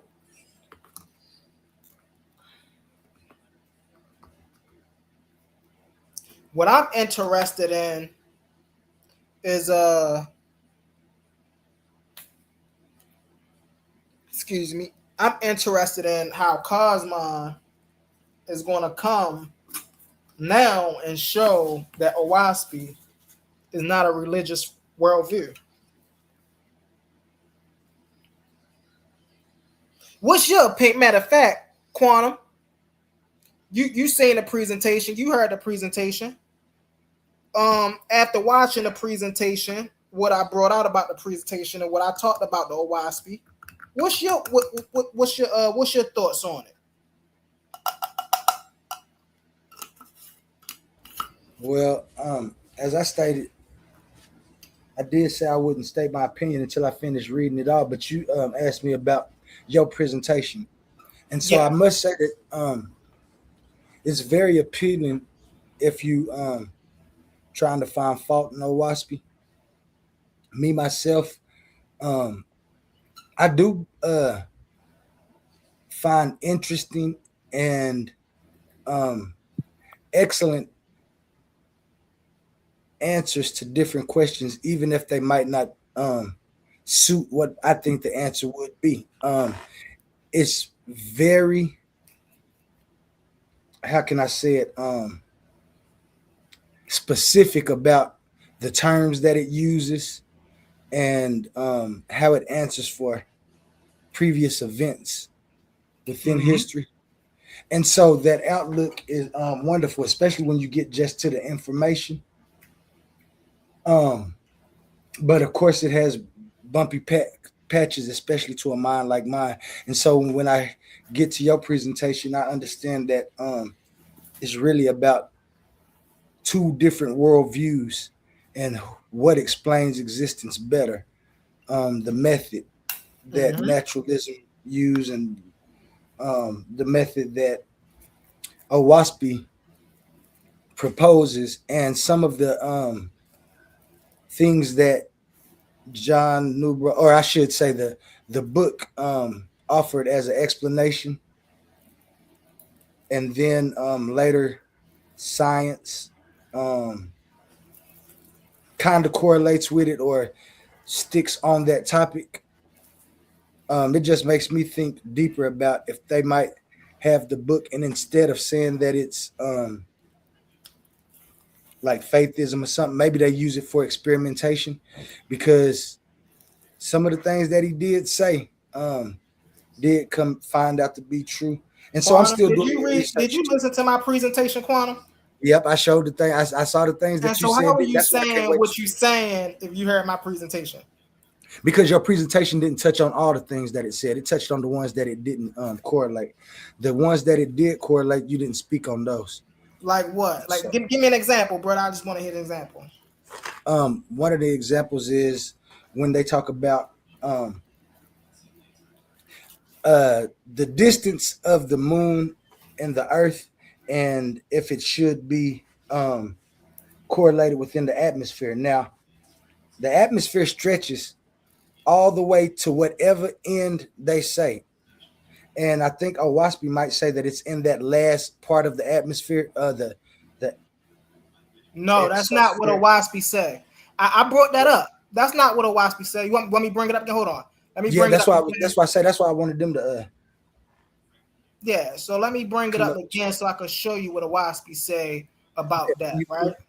bet. Why you pulling it up? What up, Caesar? All right, so right here, right? So what Cosmon is saying is he's using Rene Descartes' 17th century vortex theory. And he's saying that the sun, this vortex, right, that Jehovah supposedly created and move everything around, right, is what caused all of this. And so when you look into the as we even went down here, right? When you look into what it's saying about how he created the sun and he created the earth, he's saying he created the vortices. So ain't nothing about how far the earth is or how far the moon is away from the earth. Ain't none of that within the Oaspe. So you haven't found out. You haven't found anything that says that the moon is in the Earth's atmosphere or nothing like that. Like you No, said. we always known the moon was in the Earth's atmosphere. We've always known that. Now, the other day when I had my presentation, I don't think you've seen that, but go back and watch that one, and I show you what the 2019 and I show you what the 2019 article that Cosmon pulled up actually say. It actually say that it doesn't say the moon is in the Earth's atmosphere. It's an article talking about that the Earth's biosphere, right, chronosphere, reaches out further than it expected it to. That's what that article was talking about. It Now, ain't now, talking about. now, Go ahead. now, listen though. Now, listen though. Mm-hmm. And this is one of Cosmon's and them arguments. Mm-hmm. Since we did just now find that out, and Oaspe, and like I said, I still have to finish reading so I can find it. Oaspe gave a correlation to that before science said, you know what? There's part of the atmosphere that stretches further and actually encompasses the moon. Is That's that not not? what. That's not what Oaspe said. I just told you Okay. what. I just showed you what Oaspe said. No, but they say something different. I'm not blocking you. I'm just saying maybe you didn't get to it because I know you haven't read the whole book. No. So So that's why I what want, and that's Oaspe? why I want him to come up because I'm like I said, I'm not Yeah. refuting what you say and what Right. he say. That's on him. So he got to come show the this right correlation. here, right, Quantum. Look, you looking at this? You see this? Yeah. Oaspe fallacies, right? The long disproven scientific fallacies, right? It's a rejection of gravity, vortex theory. This is what Cosmon is talking about. He's talking about vortex theory, right? It explicitly denies universal gravitation. The process of space is filled with rotating fluid-like vortices. This is what Oaspe say, right? That physically push planets. This is what Oaspe say, right? It says the revival of Cartesian physics. Now, here's what's so interesting, right? So Newton, right, which came before the Oaspe Bible, had already established, right, gravity as a fundamental force, right? Now, the revival of Cartesian physics, also dealing with these vortices, right? The vortex theory, right? He tried to use it to explain planetary motion. This is what Oaspe is saying. Now watch this. Cartesian physics has already been disproven mathematically by Isaac Newton, right? The Prasina Mathematica, 1687. This came out in 1687, 200 years before Oaspe, Quantum. So now, how is this something that Oaspe had that nobody ever found out about until 2019? This is why I said when you read that article, you'll see what that article is really saying. That article is not saying that our biosphere was never out there, right? Our studies are now saying that it's farther than we expected it to be. That's what it's saying. We've always known the moon was in the gravitational rotation of the gravitational realm of the Earth. You see what I'm saying? How do we know the Earth? How do we know that the moon orbits the Earth? That wasn't nothing new. You see what I'm saying? So that right there debunked all of that what Cosmon was saying. What's up? What's up, Caesar?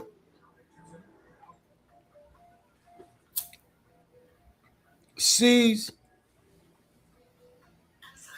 If you're talking, you're on mute. Hey, what's up? What's up? Hey, what's up? What's up, man? Hey, I ain't doing nothing, man. How y'all doing? All right, all right. What you got going down, man? You watch the show? Yeah, I watched the show. You know, I don't want to. I mean, well, yes, I do want to. You know, because I don't know nothing about Oaspe. So this is my first time, like, you know.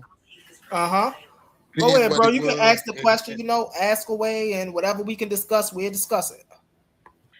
Yeah, I mean, I ain't discussing. I was just saying that I think that your you know, what you put out, you know, versus what Oaspe, you know, what you showed, what Oaspe was, what I heard, you know, I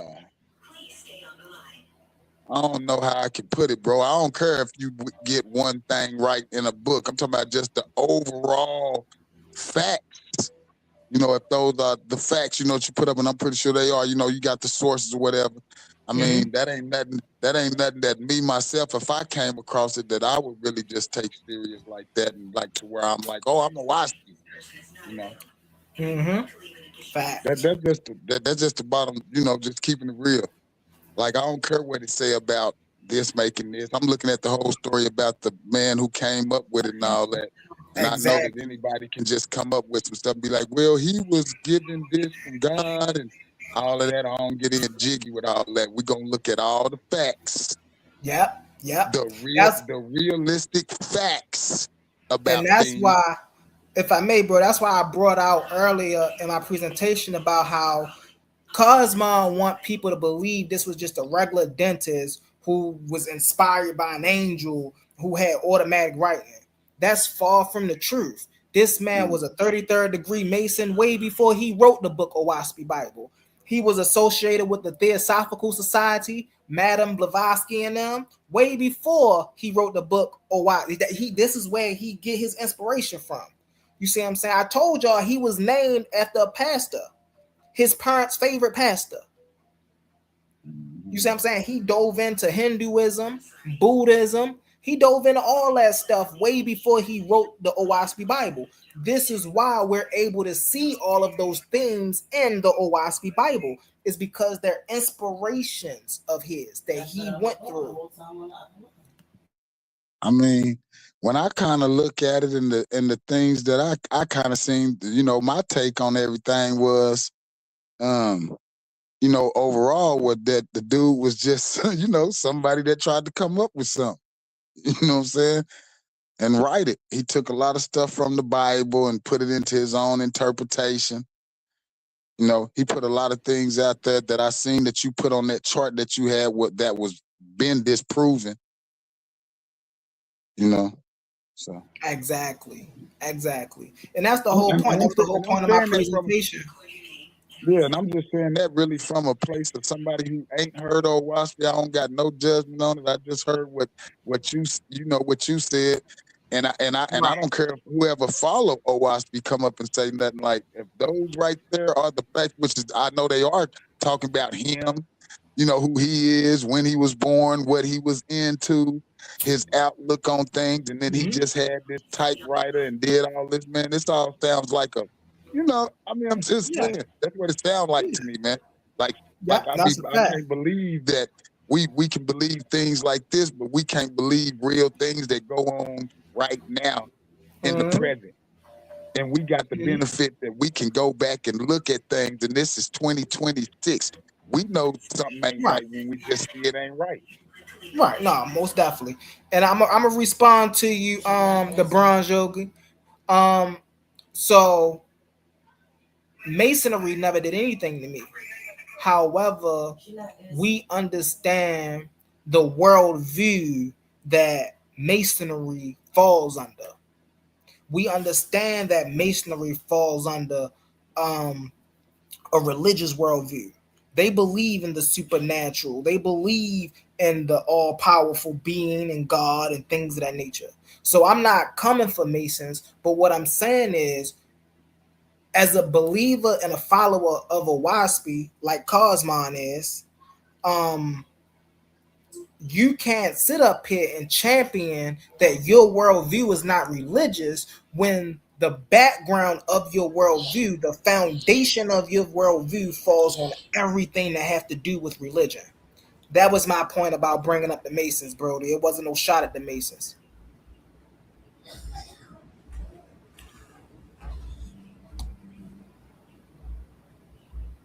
Yeah, yeah. So man, Facts, Akira. Facts, Akira. I appreciate you. Hey, man, hit them thumbs up, share the video, like the live. Hit that link so we can come up and have this conversation. You know, we appreciate y'all. We appreciate y'all. Thank y'all for all the engagement in the comments. Go ahead, brother. Quantum. I was gonna say, when you was doing your research, did you see what OWASP stood for? What Oaspe stood for? I Uh didn't huh. know it was an anachronism for anything. Hey, maybe I should check that out and see if it is. I Check do it out. know that Oaspe, that's another thing, right? Every time we hear Cosmon talk, he say Oaspe, Oaspe, Oaspe. The worldview is called Faithist. That's the worldview, right? Oaspe, the Bible, because it's called the Oaspe Bible. But Oaspe, the Bible, is the method.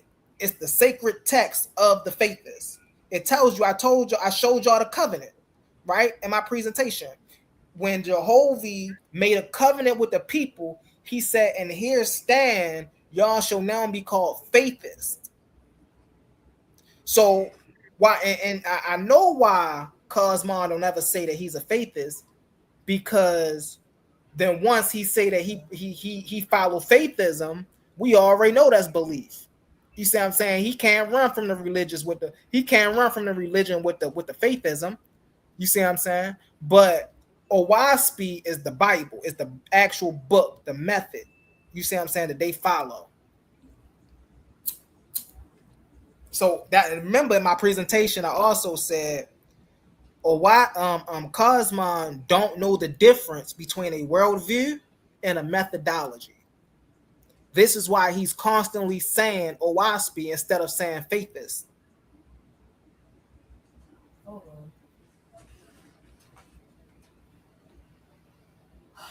That's why.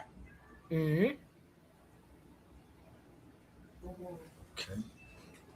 Do you brothers rock with the afterlife? Um, I don't see the type of philosopher I am. I ask questions, so I would have to ask, what do you mean by afterlife, Okay. right? Because I don't think that there is a such thing as a afterlife. I think there's such thing as a transitional period in life, but there's not a such thing as an afterlife. Because if life precedes life, if life begets life, then what comes after life? More life. So it then becomes a transition in life rather than a movement beyond life.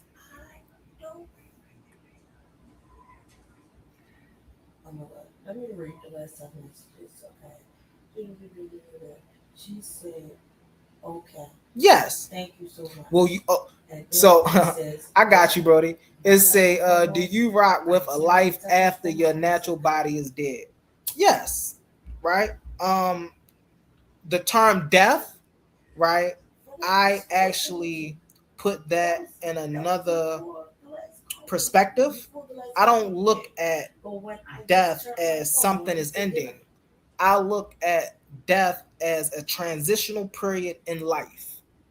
So it's not like, okay, well, this life is ending and something else happens. No, the life that you have never ceased to be life. And so when you transition from one aspect of life to another aspect of life, you don't just disappear. You see what I'm saying? Um, you continue to exist uh, throughout the energy, if we would like to say, right? Um, if people want to say throughout life, throughout reality, throughout the cosmos, right? Um, the essence of you continue to exist, although your physical matter is gone. Excuse me, husband. Hold on 1 second, y'all.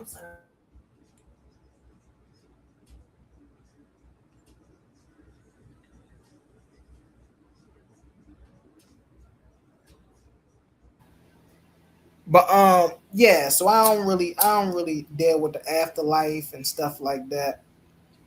Now I'll discuss it just to share my point of view on it and how I perceive and I can and even that is a perception. It's not even something that I'm 100% sure about because I ain't never passed away.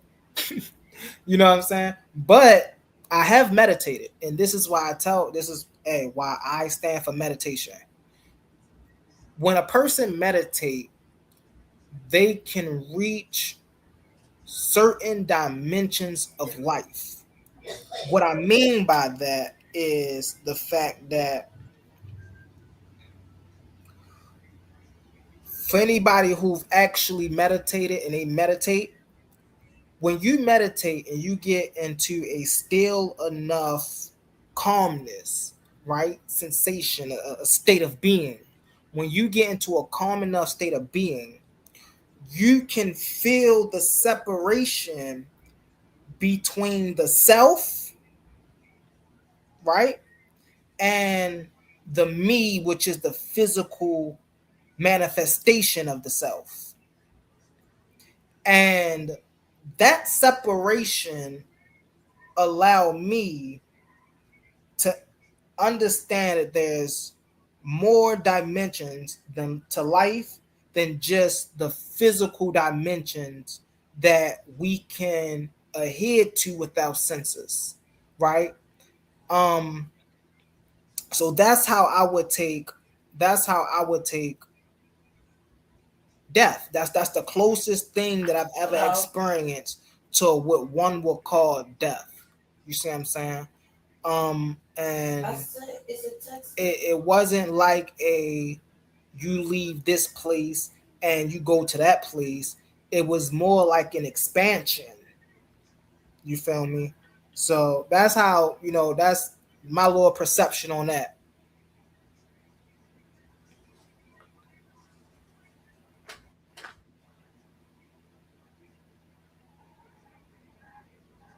That's a fact, A1. That is a fact. The afterlife cannot be proven.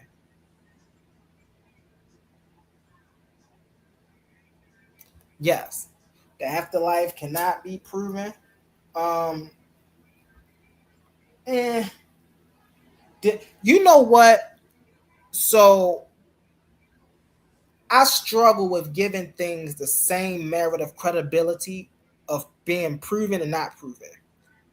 And the reason I say that is because while we don't have evidence for some things, right? There is other evidence that lean heavily towards something not being proven, and then it would just be like, I'll give you an example, brother A1. God, for example, right? Some people say God can't be proven or disproven. A lot of people know my stance on that. I disagree with that. I say God can be disproven, but God can't be proven. And the reason I say that is because we have all of this evidence that God does not exist, but we don't have any evidence that God exists. And so that's where I hold the merit of judging if something exists or not, or if we can prove that it exists or not. You see what I'm saying? It's like, just because we can't prove that something do exist, that don't mean that we don't have logical reasoning and evidence to show that something doesn't exist. You see what I'm saying?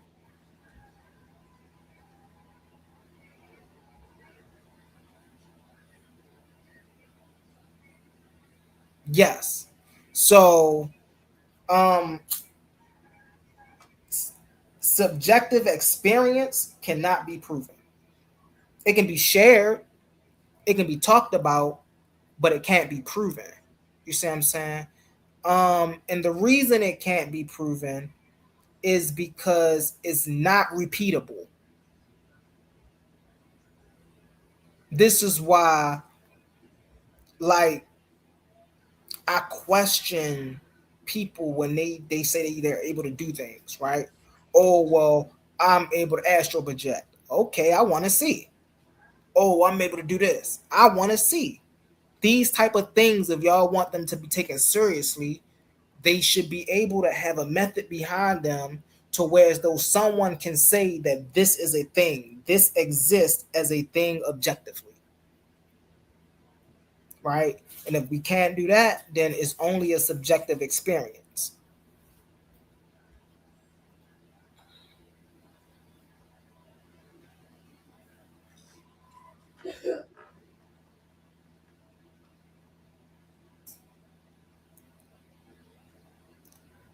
And see, look, Sonny said the same thing. Cannot be falsified.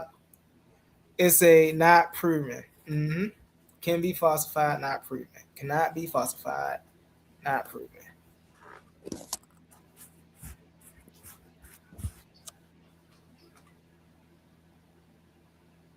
Say consent. I'm for the real deal, folks. Let's get it.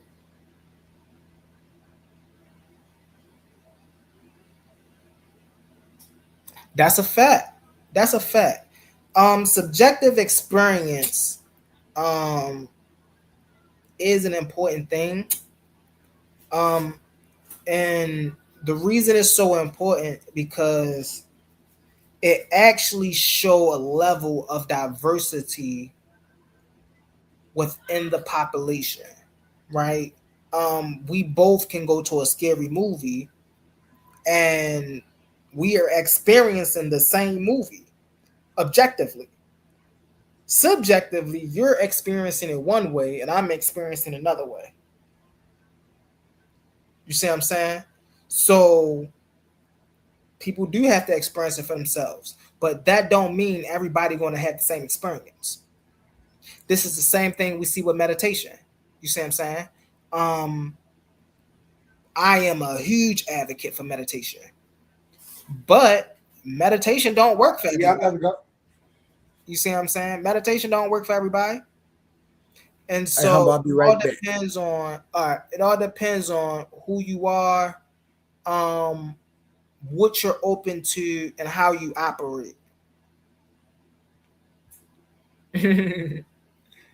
What's up, Dos Mios? We see you in the comments. We appreciate you. We appreciate you. Michigan automatic writing, bro, is crazy. Automatic writing go crazy, bro. And my thing is, until you show me, I'm not believing it. Until you show me that this is a repeatable thing, that okay, I do this every time I go to sleep, or I ain't in control of my body, da da da da. Until you show me that this is without a shadow of a doubt a provable thing, why should I believe it?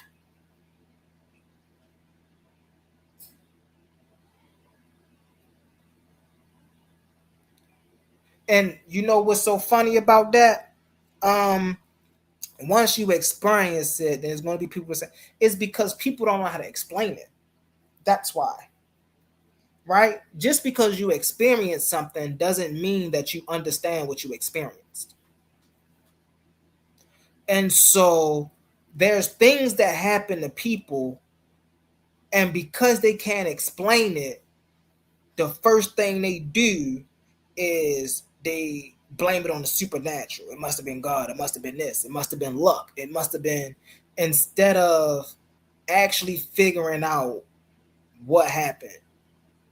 You see what I'm saying? This is a phenomenon that happened to casino players a lot, right? Casino players go to the casino all week, right? Monday, Tuesday, Wednesday, Thursday, right? They go to the casino on Friday and they hit big. I'm the luckiest person in the bro. You bound to hit something. You didn't came here all week. You see what I'm saying? So it's like when one is operating within this thing we call reality, we have to know how to separate how can I put it? We have to learn how to separate our illusions, what we think is going on, from what is actually going on, from objectivity. So we have to learn how to separate our subjectivity from objectivity when we're operating in reality.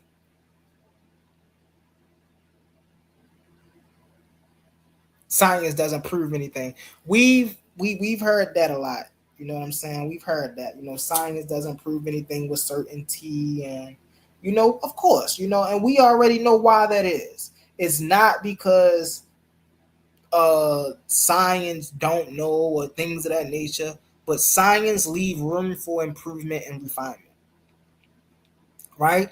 Um there's billions of people making billions of hypotheses about the same thing.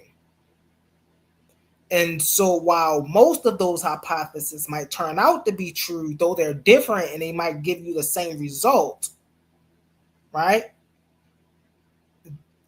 None of them is 100% certain. And so when we understand the fact that proofs and um, um, evidence and science and history and things of that nature, when we understand that language, then we'll we will understand as a family. You'll understand that every time a person is speaking about science and saying this is proven, they're not saying that's a 100% absolute. They're just saying this is what we know by science standards, right?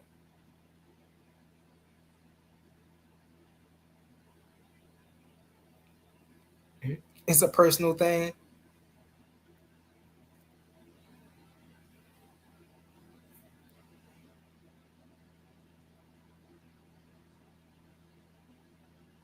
Hey yo, was out here like social, man? That'd be crazy, bro. That would be crazy if everybody's personal experiences was out here like social media. Hey, I don't know if you ever seen that movie, Inside Out. It'd be just like that movie.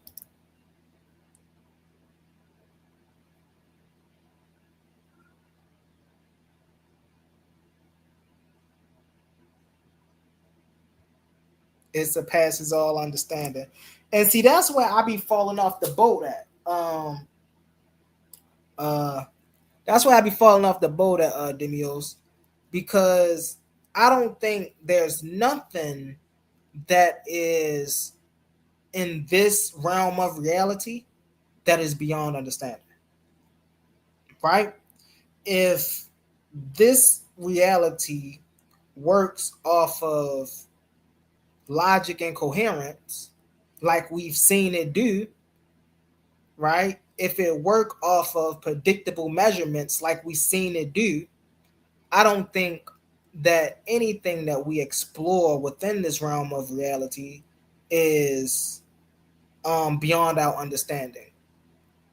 Now, a lot of the issue is people don't realize that we haven't really researched, or we haven't really even niched the tip of the iceberg when dealing with this thing we call science and research and reality. We still got a long ways to go. But then now we got to put that in perspective. Even a little bit of progress we can say we made as a human civilization, right, is extraordinary. And even with this little bit of knowledge, we was able to do great things. So while we don't know the rest, we can't say for sure that we're going to be stuck here forever. And that's the problem. People think that we're going to be, even though life show people that things are rapidly evolving around them every day, technology, transportation, right? They still think and believe that the knowledge of man is going to stay stagnant, meaning they don't think that we're going to have any new discoveries within the next 50, 60, 70, 80, 90, 100 years. And that's just diabolical to think that. You feel me? And so that's how I feel about that, Demios.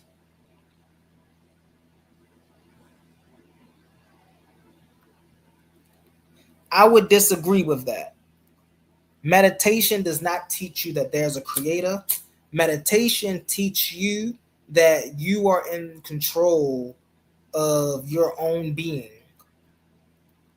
And you know what? Even though I disagree with you, um, I'm not even going to say your perspective and reference on meditation is incorrect, because I don't know what your reference and perspective is on meditation, right? But I know for me, meditation taught me that I am always in control of my own being. It didn't show me how to reach astral dimensions. It didn't show me how to go beyond the physical universe. It didn't all that stuff. It didn't teach me none of that. It taught me self-control. And that's what it was meant to do, by the way. Meditation is a tool for self-control.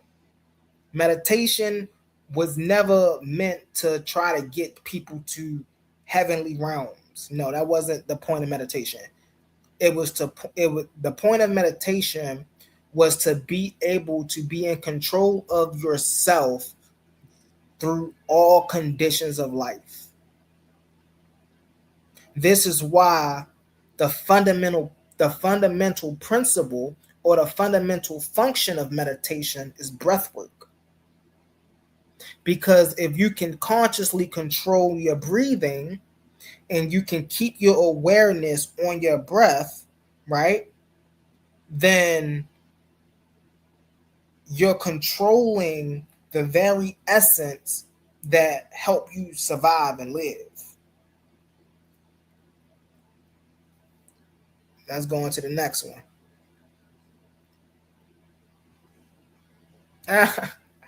That's a fact. That's a fact. And here's the thing, right? When people be trying to like pinpoint a God and things of that nature, right?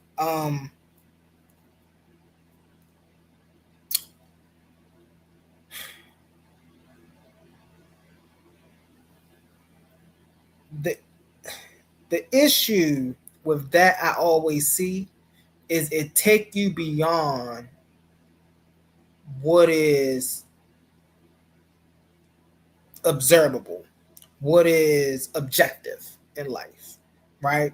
For an example, people ask me, do I believe in God? I say, no, I don't believe in God, but I know life. Why do I say that? Why you say that, Humble? I say that because I rather know something exists than believe something exists without any proof, right? I know life exists. And I know life exists because there's many proofs of life. There's many proofs of life doing what life does, which is grow, enhance, expand. You see what I'm saying? But now we don't have no evidence of God and what God do. And that would be my issue with that.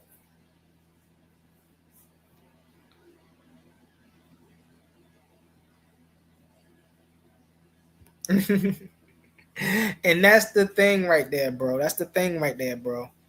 It ain't about having it all figured out, but it is about being a forever student.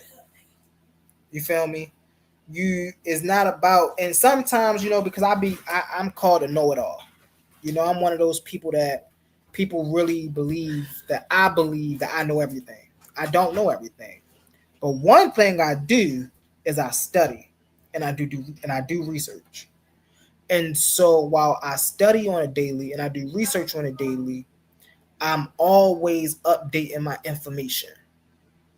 And that keeps me ahead of the curve when we're in these intellectual arenas. So to a lot of average people, it do seem like I know everything, but I don't know everything. You see what I'm saying? I don't even think I know everything. I don't even believe I know everything. I ain't gonna say I don't try to know everything, but I never try to be the smartest person in the room, if y'all know what I mean by that. Right? And it ain't my job to outsmart people and things of that nature. Um, hey, I come off as intellectual like this because I am. That's just who I am. And this ain't no bronze, this ain't no direct to you. I'm just saying it out to the air, bro.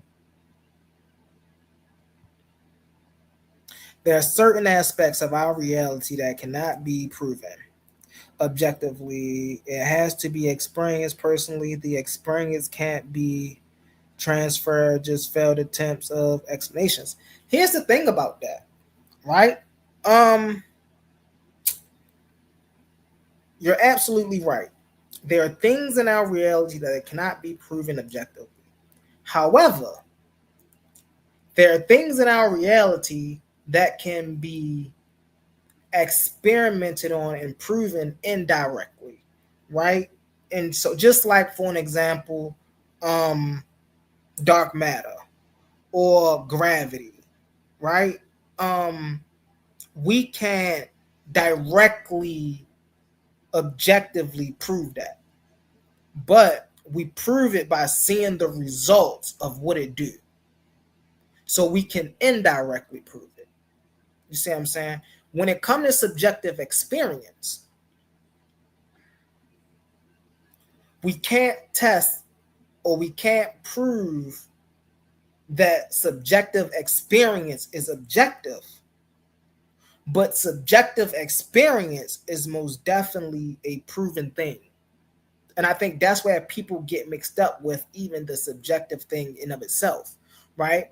People fail to realize that when dealing with subjectivity, is not the subjectivity in of itself that's being questioned, right? It's the perception of the objective that's being questioned, right? So it's your lens that you put on the world to make you see what you see. And so that's why the subjective can't be proven, because two people, even while experiencing the same thing, can have two different experiences. And so while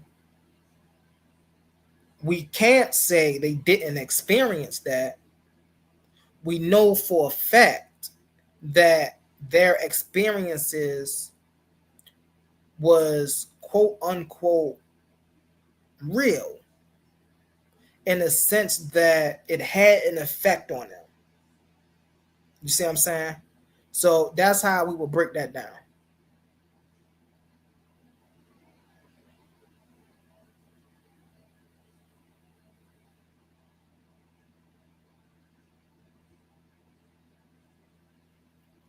There are plenty of things in this realm of reality that don't function off logic and coherence. It's simply referred to as pseudo or paranormal. Um, I would like you to give me a. I would like you to name a couple of those things for me.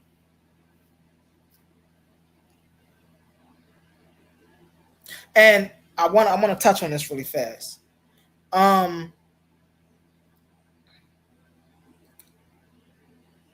when in science, when science says something, like for an example, right? Proxima Centauri, right?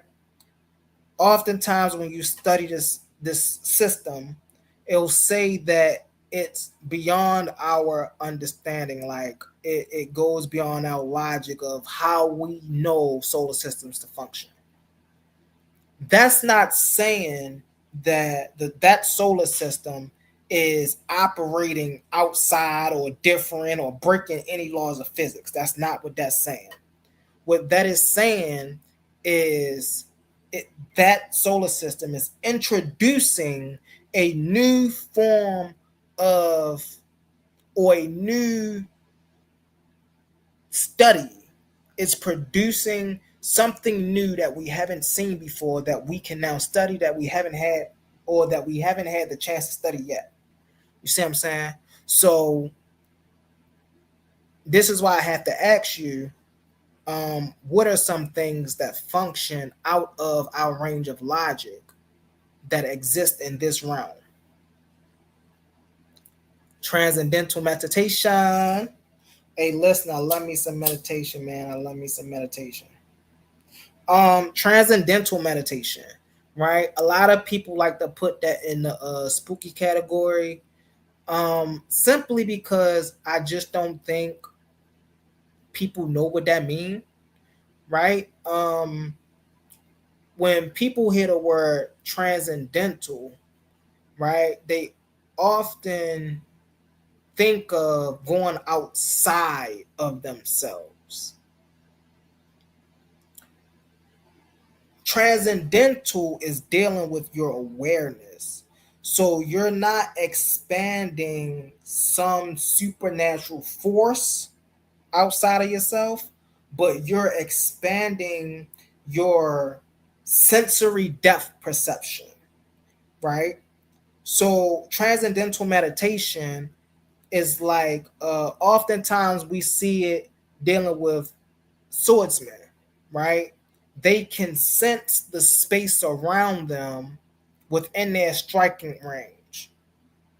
And so when you meditate and you're operating transcendental meditation, you're learning to sense the spatial aware, you're learning to sense the space that surrounds you without physically using your your basic senses, right? So instead of you using your eyes, which is one of our main senses that we see to measure space, when we close our eyes and we feel a sense of the space that we're in, right? Oftentimes, what I do, definitely when it's raining or something like that, is when I meditate, I'll open windows, right? Sit quietly, and I'll just listen to the rain, right? And inherently, my subjective experience, right, is feeling the rain. Then am I really feeling the rain? Absolutely not. But I've expanded my awareness far enough, right, to now be in such proximity to the rain that I can now feel it on my skin, right? It's just like your nose, right? Y'all ever smelt something that was so seasoned that you can almost taste it? And so that's called transcendental sensory. That's when you're sensing things that otherwise you wouldn't be able to sense. You see what I'm saying? And so those is just some things diving into transcendental meditation and just despookifying in transcendental meditation. You see what I'm saying? Because a lot of people, hey man, Even I touch into this really fast. Astral projection, right? People believe astral projection is their spirit leaving their body. Your spirit don't go anywhere. It's your consciousness that is veering off. Your consciousness is traveling, not your spirit. You see what I'm saying? So, and when I say consciousness, I just mean your awareness, right? Um, and so when we astral project, the essence of what we call being, right? Spirit, the soul, um, that doesn't really go anywhere. It's just our awareness that taps into other or awareness, the mind. People like to conflate the awareness and consciousness and mind and all of that, right? So it's the mind or the consciousness that is exploring other dimensions of reality.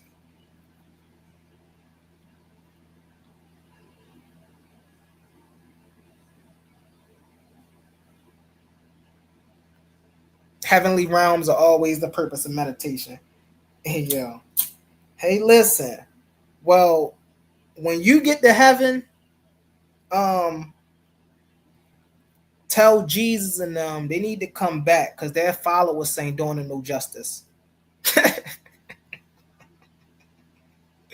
If you ever been to heaven, man, you need to tell them prophets and them up there that it's looking bad down here for them religious folks, man.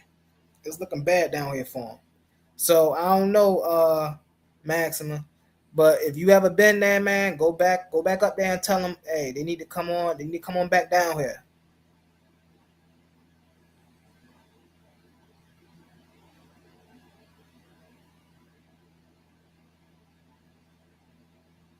I would agree.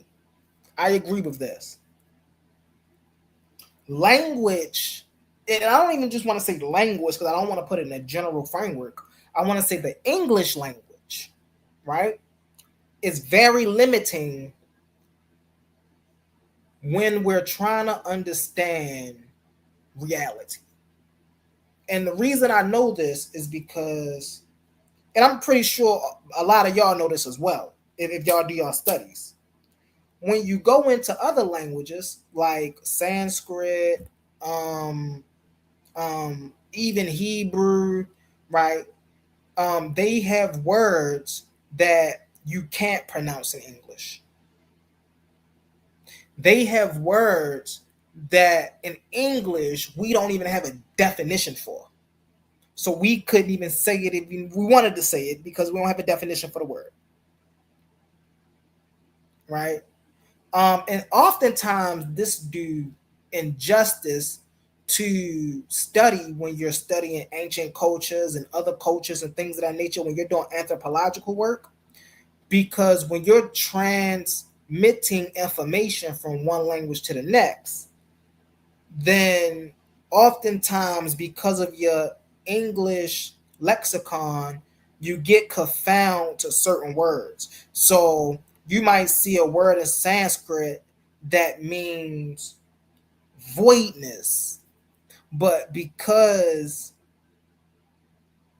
we don't even have a concept of what that is, we just add it as something like empty or intangible or something like that. You see what I'm saying? So it's the English language is most definitely limited. I would agree with you there. I appreciate you. I appreciate you. Hey, listen, man. Oh, really fast before I forget, let me cam up, y'all. I'm over here having my I'm having my date with Mary Jane over here. That's why I was cammed down. But before I forget, family, if you are not subscribed, please subscribe. If you are subscribed, please do the due diligence for me. Please do me a favor, unsubscribe and resubscribe. We recently just had a channel flagging, and so we realize our videos ain't going everywhere they need to go. So to help us out on that front, all we need y'all to do is click that subscribe button to unsubscribe and click it again to resubscribe. With that being said, family, I'm gonna get back to reading these comments. Thumb up the video, like the video. I appreciate y'all engagements in the comments. I see y'all down there. Let's get it, family.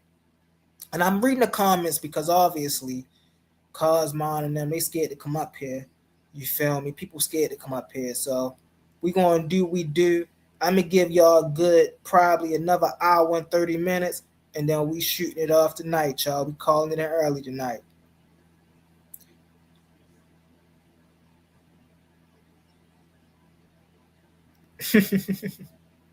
Shout out to you, Max. Shout out to you. The things that science can't prove. Let me pop it up here on the screen. The things that science can prove has to be experienced, but at all points, scientists just labeled it pseudoscience, and don't venture there. Well, a lot of times as well, what we deal with, definitely in science, a lot of times in science, what we deal with is a shift in frameworks, right?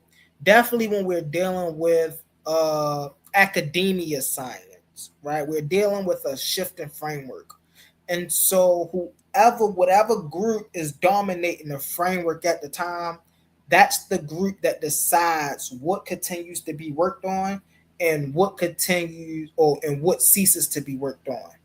And so while science, just like Quantum was talking about earlier about the Oaspe and the moon and then 2019 thing, it's important to understand that within the field of science, there's a lot of projects that just stopped, right? Either due to funding, either due to just they lost interest. Once again, like I said before, the framework, the hierarchy framework, right? The authority in the field has shifted, right? And oftentimes what this do is it actually puts us behind on a lot of science that if we would have just kept working with it, we'd have been caught up, right? And so the reason I brought up the 2019 thing that Quantum and Cosmon brought up is that's the result. That's an example. That's a perfect example, right? In the 1860s, 1870s, 1880s, right? They was looking at the stars, looking at this, looking at that.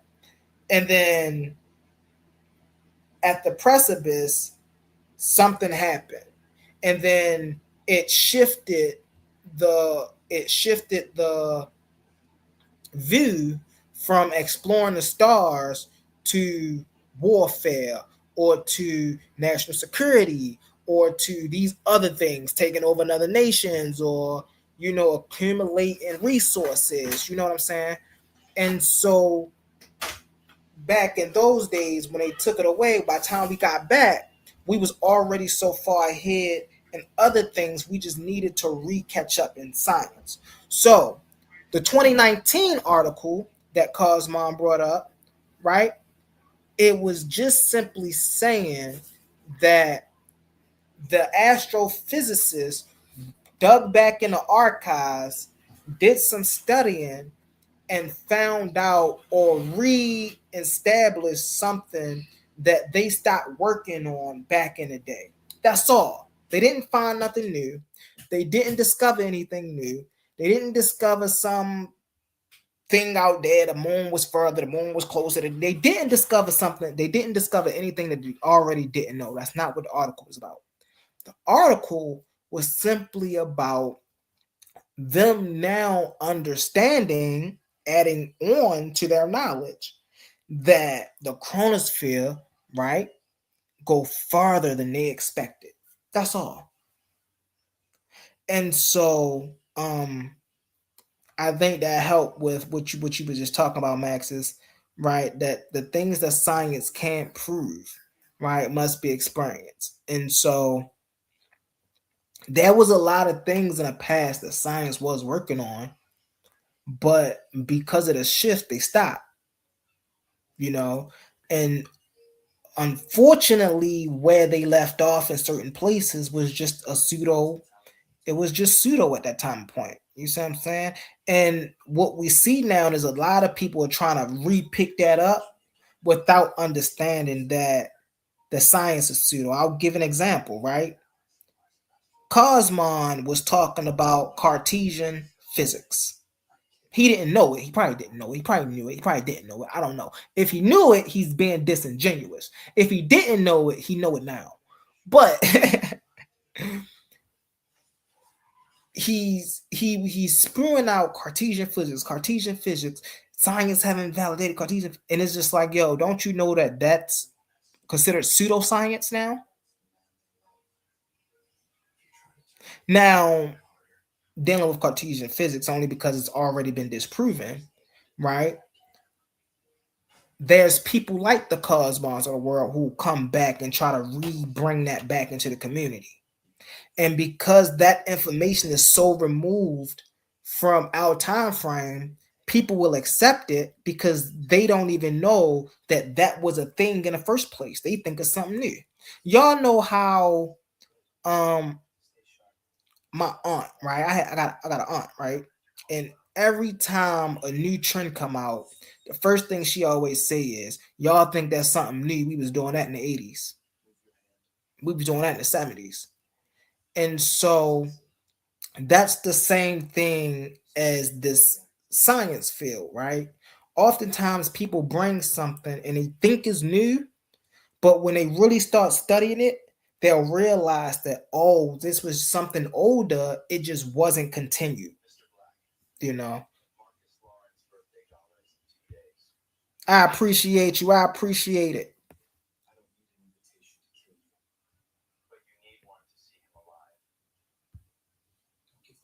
An example would be anything on a quantum level.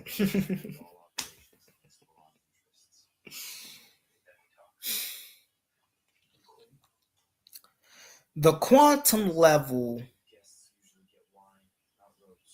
does not operate beyond the laws of logic. They operate beyond our understanding of the quantum realm. The the the quantum level isn't anything spooky or mystical or supernatural, right? It's still in the thing we would call physical reality. Because it's so small, right? It just operate with different physics principles. That's all. That doesn't break our frame or reference of logic. It just help add to our frame and reference of logic. The double slit. When people actually understand what the double slit experiment is, it makes so much sense, bro. Okay, so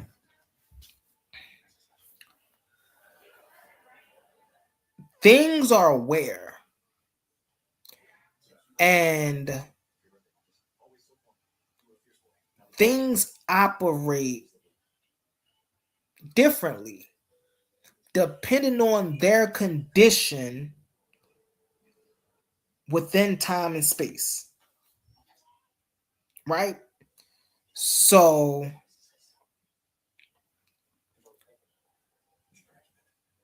when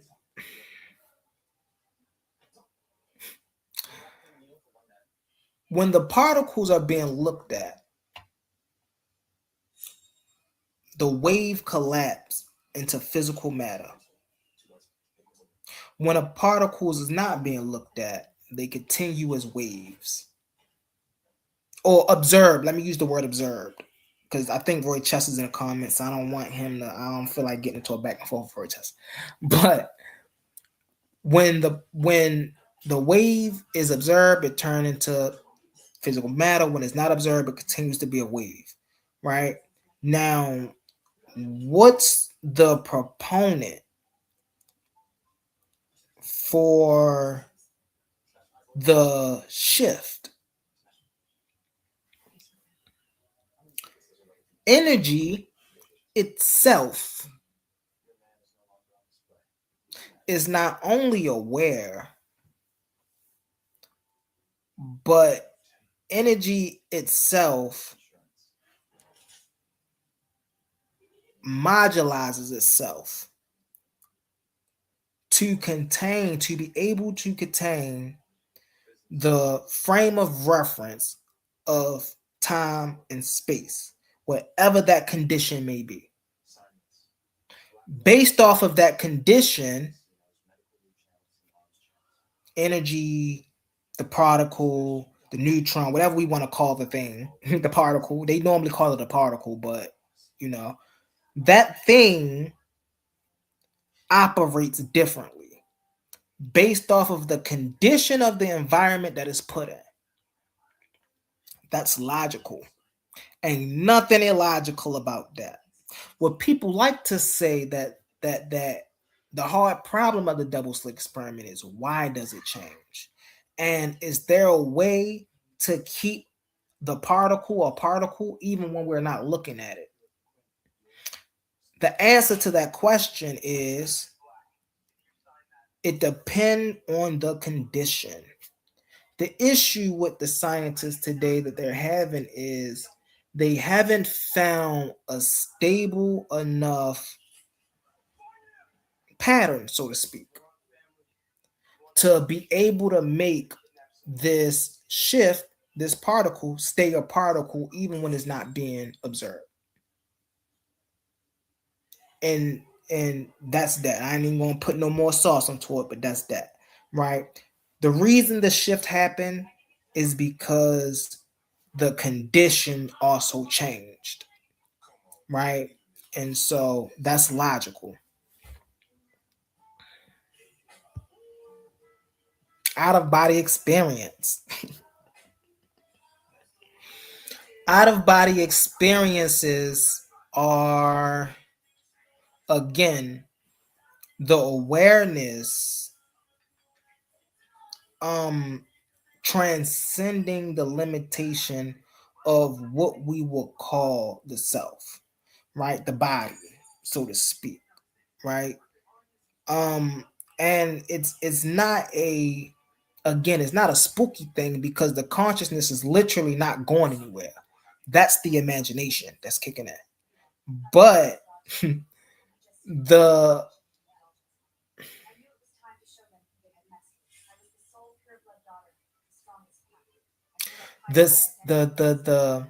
experience, because I really don't even want to say any sensation, because you don't even get a sensation with out of body experiences.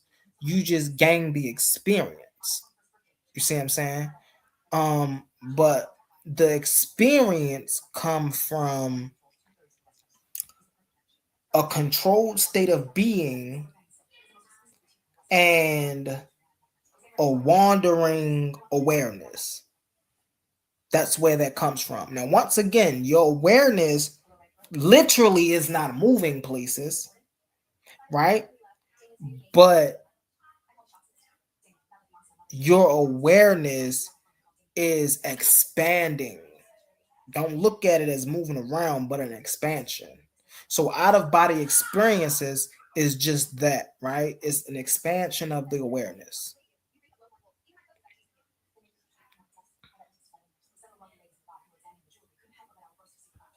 Yes, transcendental meditation is spoken of in the Bhagavad Gita.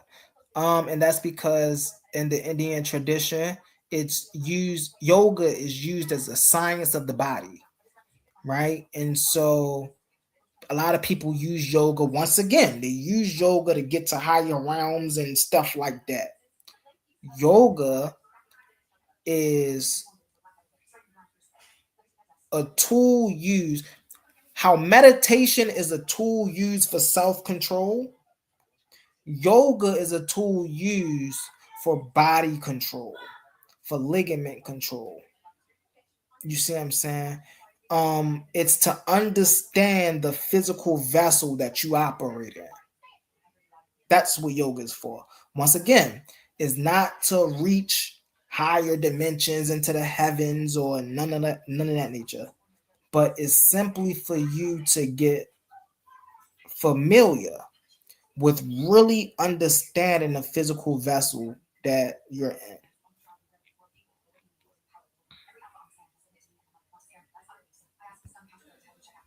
Yeah, Krishna do. Krishna explains what it is. Or whoever wrote. Yeah, Krishna is not, they don't think Krishna was a real person. Krishna is not a real person. We ain't even gonna do that. We ain't even gonna play. Krishna is not a real person, y'all. Krishna is not a real person.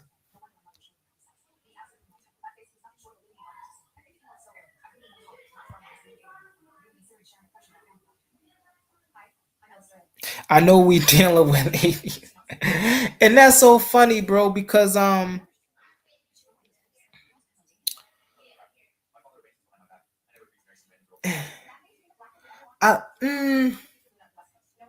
I don't really like to use, I don't really like to identify with the word atheist. And the only reason I don't like to identify with the word atheist, or even the reason I don't like to identify with the word atheist, is because I understand that there are,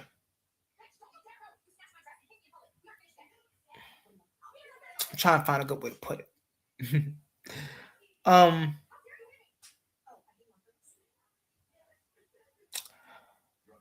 there are things that we believe, right, that are non-religious, that because they're subjective to us, we can't do anything but believe it, right? So I'll give you an example. I believe in love. I know love is a thing that exists subjectively. It's not a thing that exists objectively. It's a thing that exists subjectively. And because it's a subjective, I have to believe in that.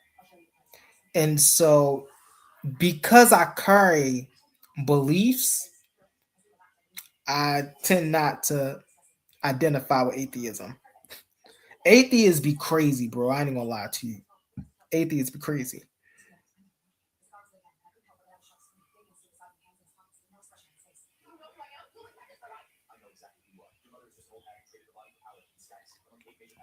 And exactly what are you explaining? It's a And exactly what you just explained is an example of something outside of logic and coherence that we experience in reality subjectively.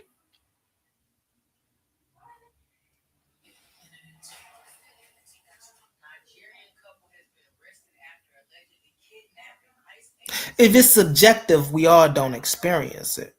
If it's subjective, it's personal to us.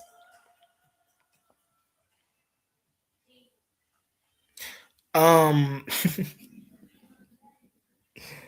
and the expansion of one's awareness, that's a very logical thing, right?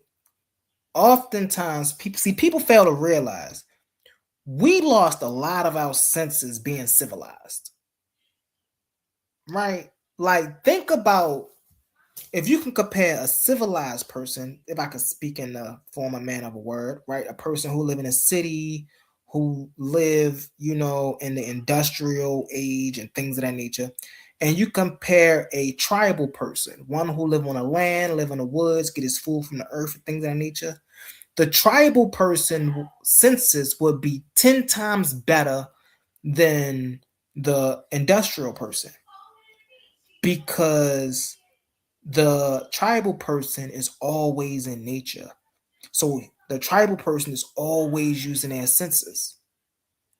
The industrial person, right, is in a environment where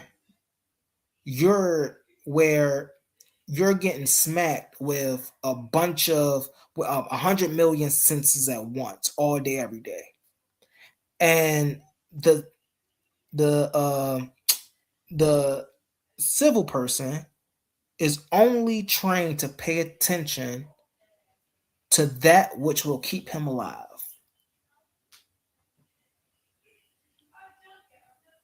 Right? He's not trained to pay attention to try to spot something that's meant to blend in to the forest, right? Like the tribal person would be.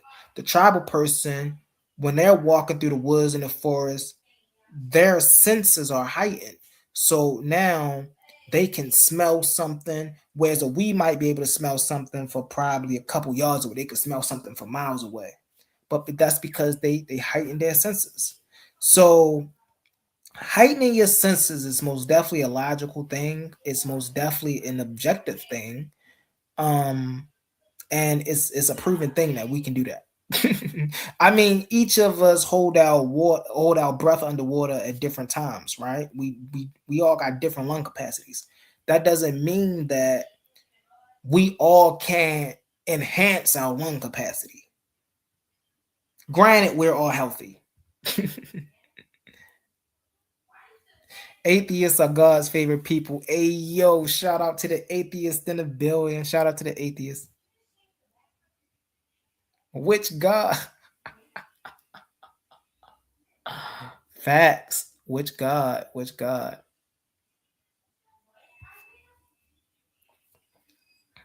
I appreciate you, Michigan. I appreciate you, bro. Thank you for all your support. Thank you for all your support. Yo, hold on now. Hold on 1 second. I gotta go back. Yo, I'm way behind these goddamn comments. First off, let me start down here.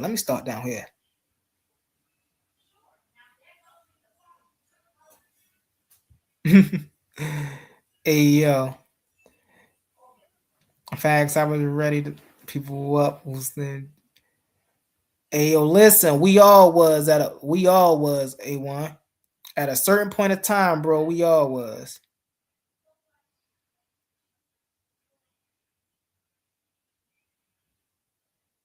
What?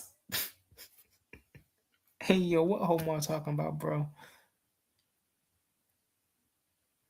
I don't know what he talking about.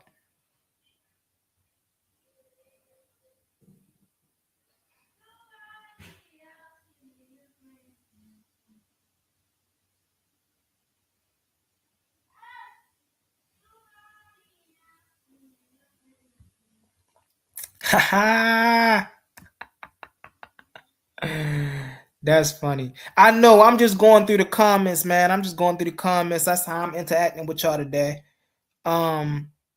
It's going on 2 hours and 42 minutes. I'm at least let it reach 3 hours before I get to give them my closing exits and things of that nature. Hey, yo. I think we all was, bro. Christianity, man, that was something crazy. Something crazy. When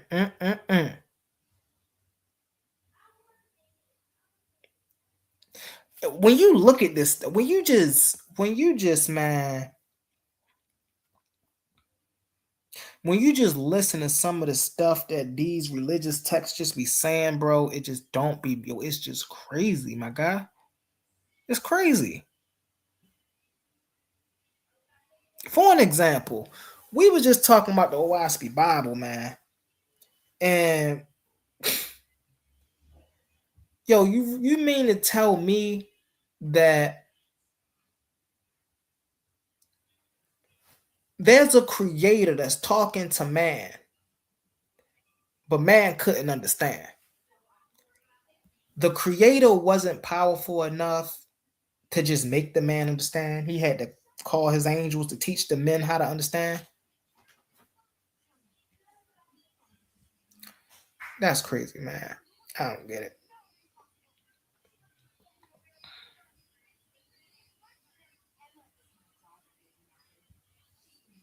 This is an interesting comment right here. I think meaning is the purpose of life. Giving meaning to what has always been and will be. The only thing that can change is meaning subjectively. I think the meaning of life is what you make it. I don't think there is no true meaning of life. I say that because life have one job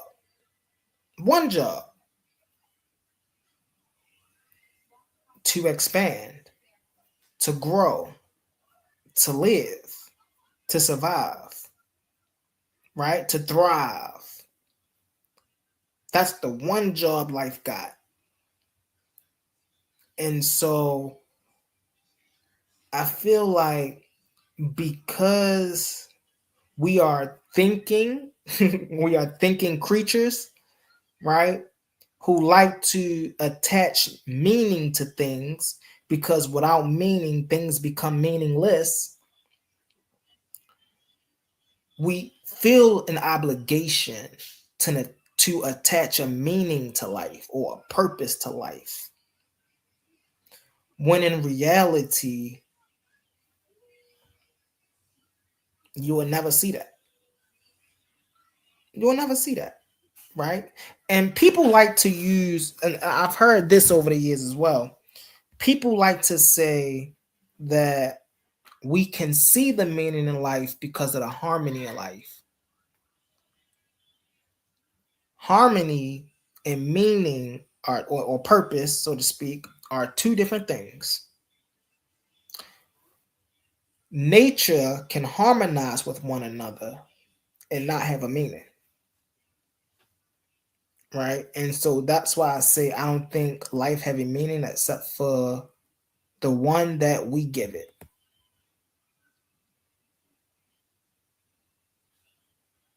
There we go. There we go. Bam. Mm-hmm. Mm-hmm. To thrive, to expand, to grow is literally the purpose of life.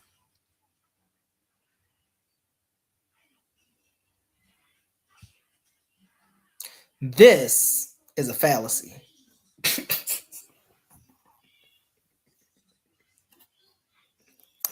The reason I say this is a fallacy is because your awareness does not expand outside of your mind.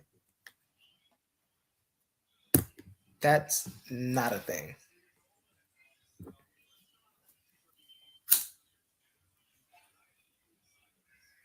Let me calm down real quick.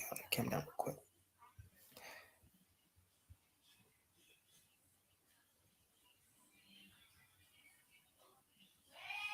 Most definitely, you can do that. Hey, listen, and you know what I do just for you, right? Next Tuesday, I'll come on here just for you, and I'll do a presentation of the double slit experiment.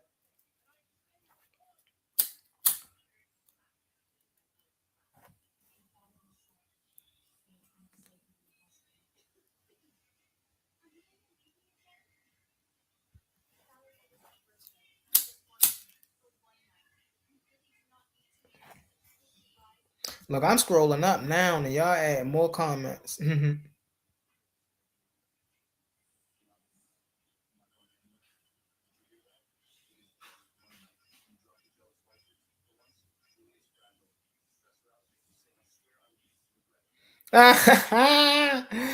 that a fact, A1? Ain't that a fact?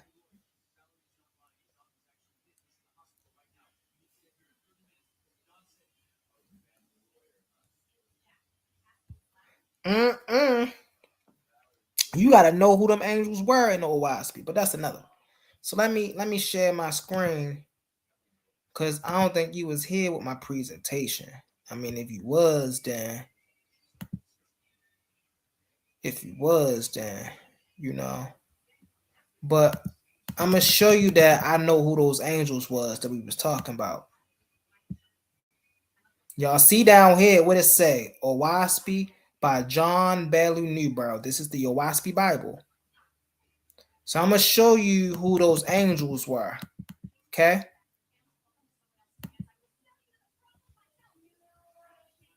Let's get right here. Hold on. We gonna get to it.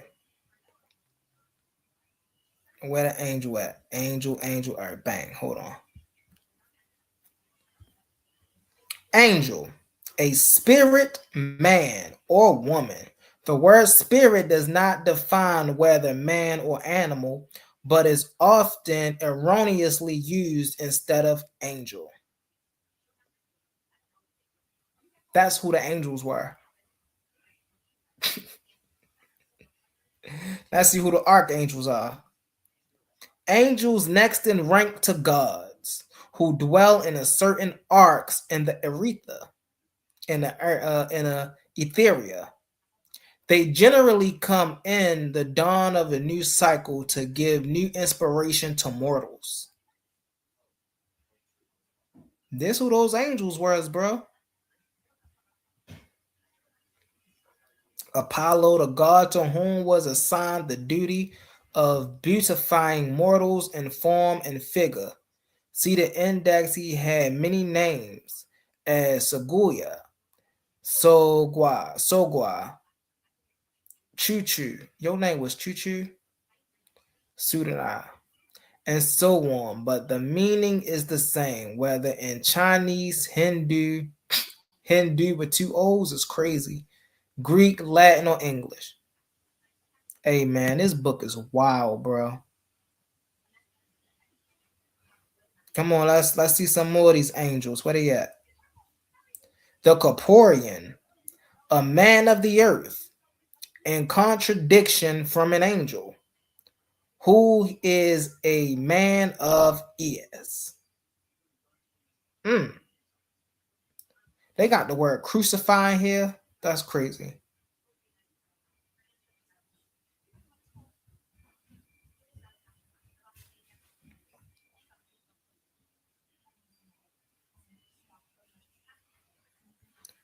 They got Satan, the chief of 7 tracks, the captain of the selfish passion, selfishness, per se self.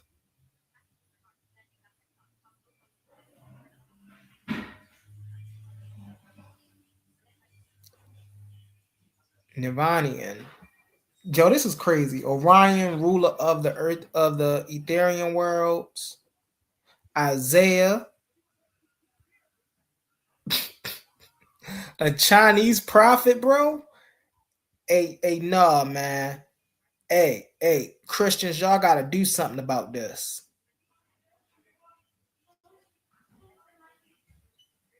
Yo, he a Chinese prophet, they tripping. There go that vortex, y'all, that vortices of the North Star.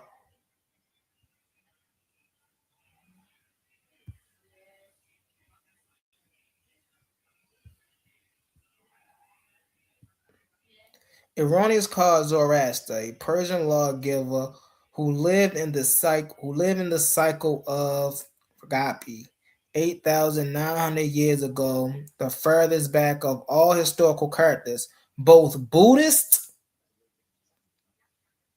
and Christian religions are said to be made up chiefly from the history and miracles of Zoroaster.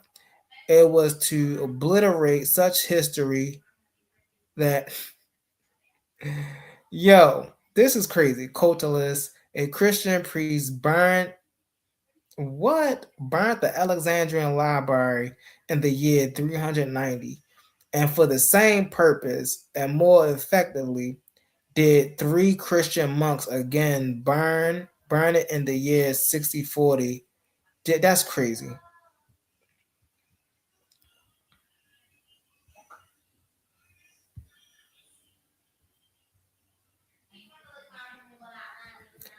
Let me see.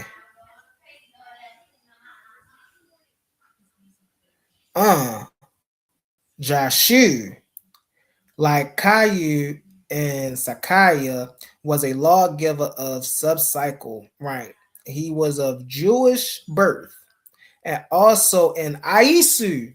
Hey yo, y'all gotta chill. They got my man in here under his Greek name. This is crazy. Born near Jerusalem, something less than 2,000 years ago, his predecessors were of the tribe called Essenians, or non-resistance. He labored to bring the Jews back to their what? To their pristine purity. He was a severe preacher denounced by the people as a blasphemer and was stoned to death in Jerusalem. He also taught the doctrine of one great spirit. That's crazy. In the Christian New Testament, it has been supposed that uh uh what is about to say? It's about to say something crazy, bro. I know it. The so-called Sermon on the Mount is a plagiarism. Ayo. Hey, nah, Christians. Y'all really get early I was playing. But yo, for all the Christians who hear my voice right now, y'all gotta do something about this. They said y'all plagiarized on Joshua's teaching, gotten up by a council council under the directions of the Emperor Constantine. Yo, this is crazy, bro. The Sermon on the Mount was a plagiarism. Mm, mm, mm, mm.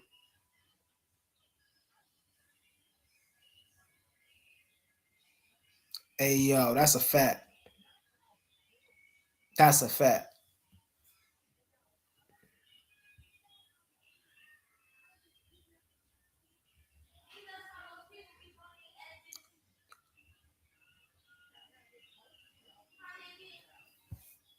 Huh? Humble. Where is judgment? Where is punishment through you? I don't know what you talking about.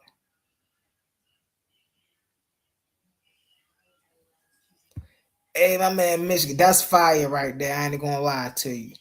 You know how you can say something and it be so simple, but it be the simplest things that can hit. I'm gonna drop the link again. I got you.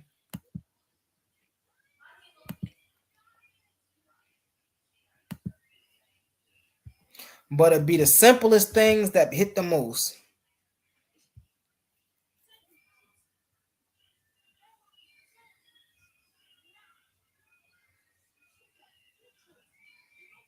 I dropped the link in the comments, y'all.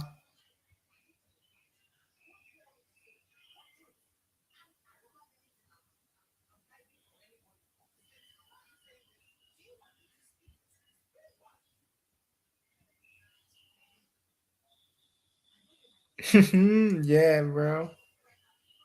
Yeah.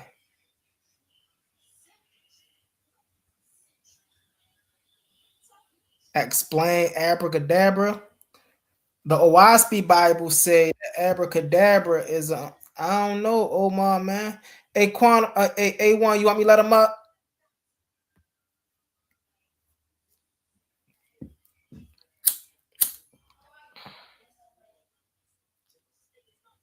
If they want to say you can come up, Omar, I'll let you up, bro.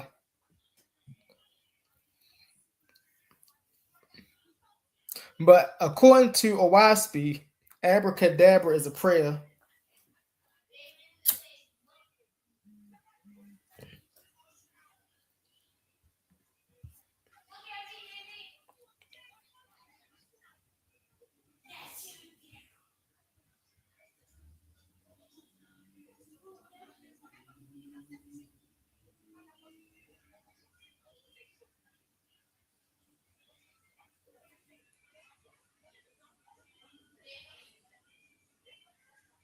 Yo, what's McCollum still here? What's going on here?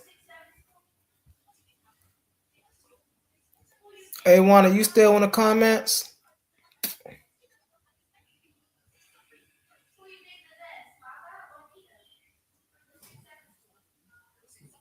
Mm-hmm. Mm-hmm. All right, yeah. So he said don't let you back up, Brody. He said don't let you back up. I would, but hey, can't be playing in people's faces like that, Omar, bro. Can't be playing in people's faces like that, bro.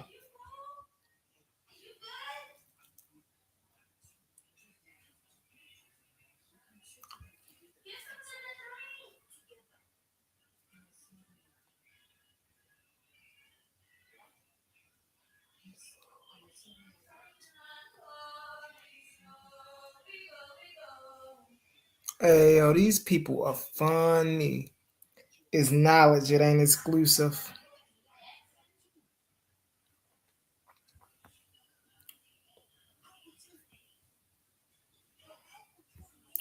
Ooh, I'm about to drive a commercial, y'all. Are you tired of the same old echo chambers? Ready to stretch your mind to places it's never been before? Welcome to the ultimate intellectual battleground on the Coliseum of Arguments Network. It's time to step inside the cave of knowledge. Welcoming your host, Humble Mystic, every Tuesday. We're bridging the gap between the ancient world and the modern landscape. From the deep esoteric wisdom of ancient Kemet to a grounded naturalist view of our world today, no topic is off limits. We're dissecting philosophy, breaking down ancient civilizations, and clashing over modern day politics every Tuesday. This isn't just a lecture, it's a debate. A powerhouse arena where your voice matters. A premier space to step up, voice your opinions, and challenge your perspective with the sharpest minds around. If you love real, raw, intellectual fire, this is the show for you. Elevate your mind, bring your arguments. Subscribe to the Cave of Knowledge with Humble Mystic today. New episodes drop every Tuesday on Coliseum of Arguments. Step into the cave if you think you can handle the truth. Titans Debate League. Only the brave speak here.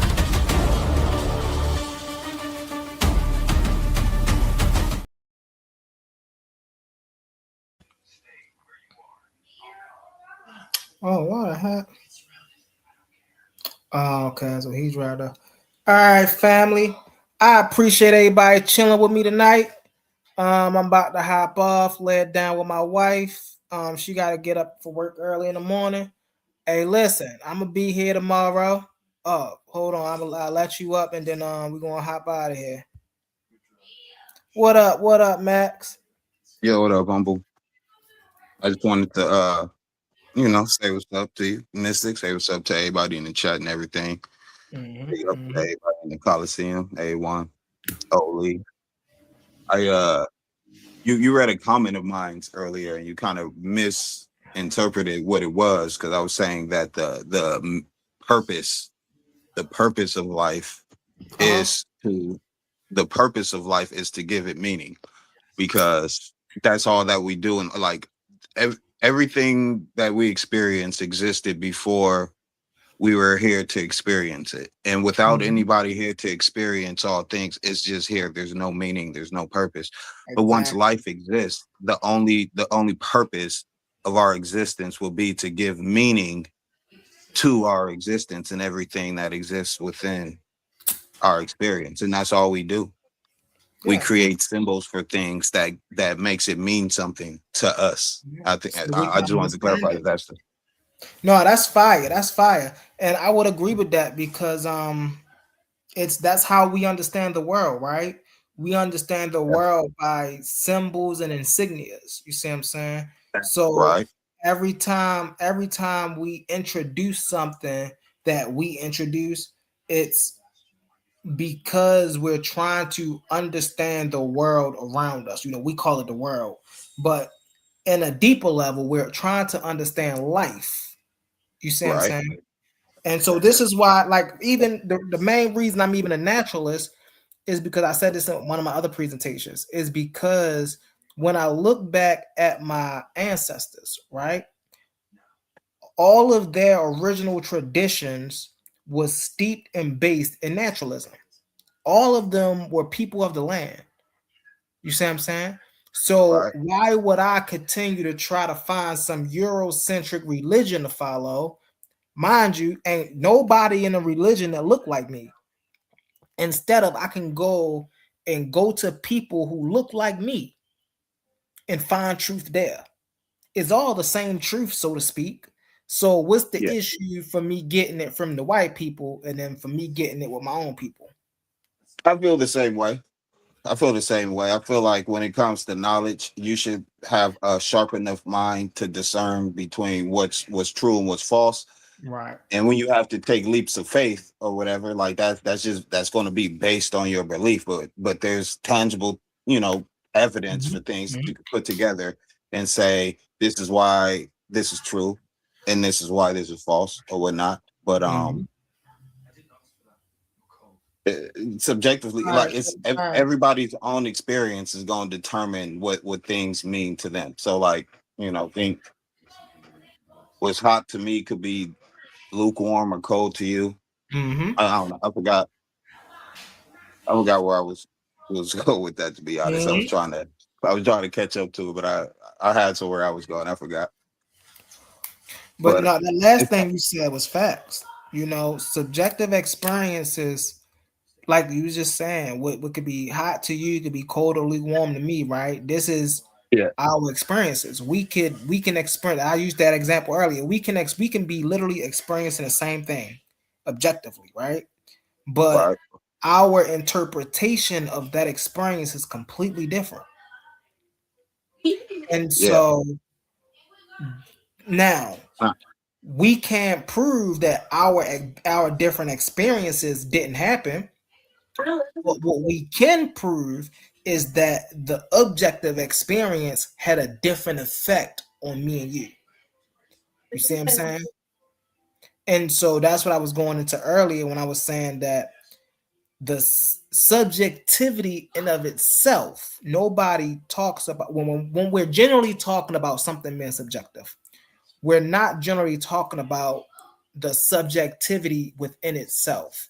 We're normally talking about the subjectivity that we put on an objective thing. You see what I'm saying? yeah. Where's my oh, I didn't know I had that. But yeah, family, we about to close it down. Hey Max, did you see my presentation? I did see your presentation, and Oh, well, I seen maybe I don't know. I seen about 20 to 30 minutes of it. I don't know how long it was, uh-huh. What you think but about it? What you think about what you caught? the tail end before you open the panel, a lot of the stuff you like. My thing is, oh, and this is where I was going with this. Is I remember where I'm glad you brought it to that because this is where I was going with it. You was bringing up the Oaspe and the things that it said in the Oaspe. And a lot of people come up here and they defend their different books of knowledge and Mm-hmm. everything. But my thing is this: I feel like when it comes to knowledge, I don't. You use your discernment to decide what makes sense or what doesn't make sense, and you should be able to say, "Damn, why do I keep losing it?" You should be able to say things like this. I listen to the Oaspe and I hear the stuff in it and I say that's true. That part of the Oaspe is true. Everything else that it says, I don't know. I listen to bit by bit and say this is Mm-hmm. true, this is false, this is a stretch, and all of that. But the Mm-hmm. things that resonate as absolutely true, it doesn't matter to me whether it comes from the Oaspe, whether it comes from some Egyptian manuscript or Mm-hmm. hieroglyph or whatever. It doesn't matter because if I were to come up to you and tell you that 2 plus 2 equals 4, that Mm-hmm. knowledge doesn't belong to me. That's not Right. Right. Max's knowledge of mathematics. It's just math, and I transferred that knowledge to you. You don't have to worship me as the person and follow me as the person who brought you that knowledge. You Exactly. just know that 2 plus 2 does equals 4. Now you take that and you add that to what you know about science and geography and Mm-hmm. all these other Mm-hmm. type of things, and you create your own understanding of the world. Like subscribing to Mm-hmm. religion to me is the downfall of man. Facts. But knowledge though, it like religious leaders act as the gatekeepers of knowledge, and it's the knowledge that people want to get to and should get to, but Mm-hmm. religion perverts it. That's a fact. That's a fact. And that's why even so a lot of people don't know that me and Cosmo got a debate coming up in our tournament. And so one our topic is which worldview uh, is more religious, right? Oaspe or natural? Well, faithism or naturalism. And It all started because he said that my worldview was religious. And I was like, what? Yeah, man, naturalism is a subjective belief. Like, okay, can you prove this? And he went in and he didn't butchered everything. He got everything wrong. And then I was like, okay, well, now I'm going to come back and do a presentation on why you don't know what you're talking about on these subjects. Then today I had to come back and I was like, you know what? Because Cosmon on that, I noticed something about sneaky spiritual people, right? People Okay. who want to disassociate themselves from religion, but they want to be connected just by a strand. And what they do is they go out here and they grab these books and they learn these things. And when they come around panels like this, they hide their hand. You see what I'm saying? And what I mean by that is, like, for an example, when Cosmo come around, he'll talk your head off about science. He'll talk your head off about politics. He'll never talk your head off about faithism. He'll never dive into that Oaspe Bible and tell you what it means and tell you what it say. And the And that's reason his belief is system. because he know that it's a belief system. And the That's moment his, he do that, he's going to because I'm not expose familiar with himself. that.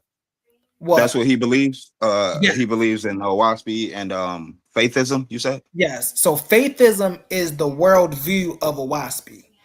Okay. Faithism is, matter of fact. Let me show you it real fast. Let me show you it real fast. Hold on.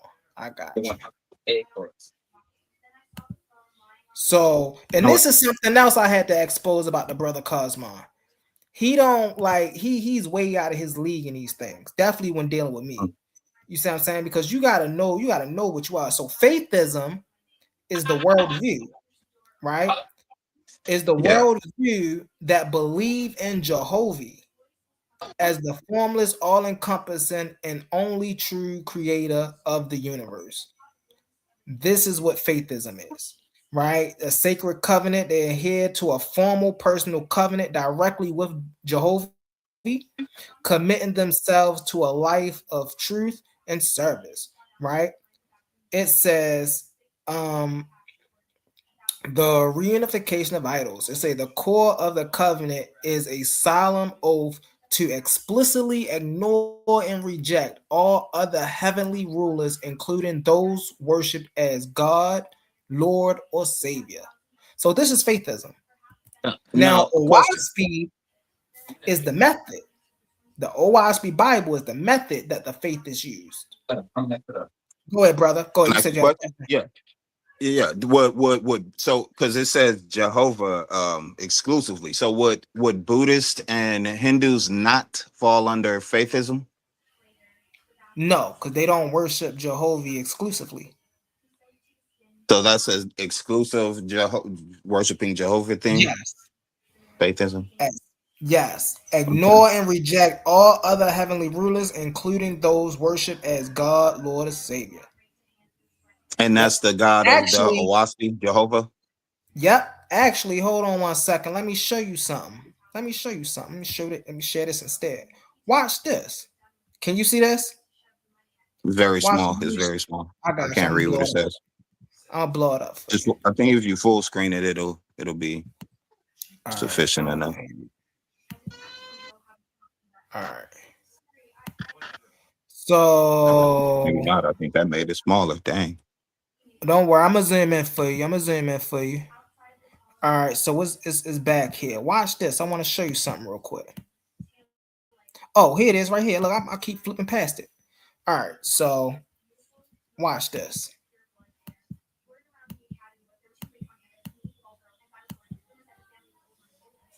All right.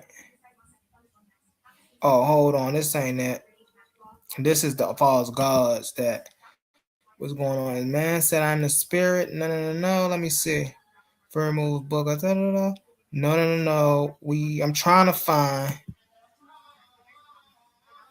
where it talk about the four-headed beast. That And part it I tell did you, see. It said Brahma, yeah, Christian, what else was it? Muhammad, and there was one more. Muhammadism. Yep. Yeah, Is this I it saw that right part here? because what I did see, what I do Go ahead, remember brother. seeing, what I do remember seeing from what you were showing was how you explained what it takes, what makes something a religion, like what justifies it being a religion. And so you Right. went down a list at why that the Oaspe checked off every box or whatever. But Oh yeah. then I didn't hear if you had a section where you explain how what it naturalism is your belief system, how that doesn't check every box when it comes to religion. I could understand how it doesn't check any boxes when it comes to faithism because the Right. Jehovah effect. But when it comes to religion, how does it Right. not check those boxes? Okay. So I got you here. So I gotta go back. So I'm gonna go back real fast because I'm gonna go back to one of my other presentations. You So know what? then Do you actually? Because you did say that y'all got a thing coming up. Do you want to just save it for the? I don't want to. I don't want you to show your no, whole no, hand. no, no, bro. You Now that I a think okay. about it. This is an old presentation, bro. This is a presentation I did already. So All right. so all right, here it is, right here. Bang. All right. So he says naturalism. This is Cosmon's video. Hold on, let me blow it up for you. I'm only go over it quick. It ain't gonna take too long. Dang, my computer be acting slow sometimes. Yo, this shit pissing me off. All right.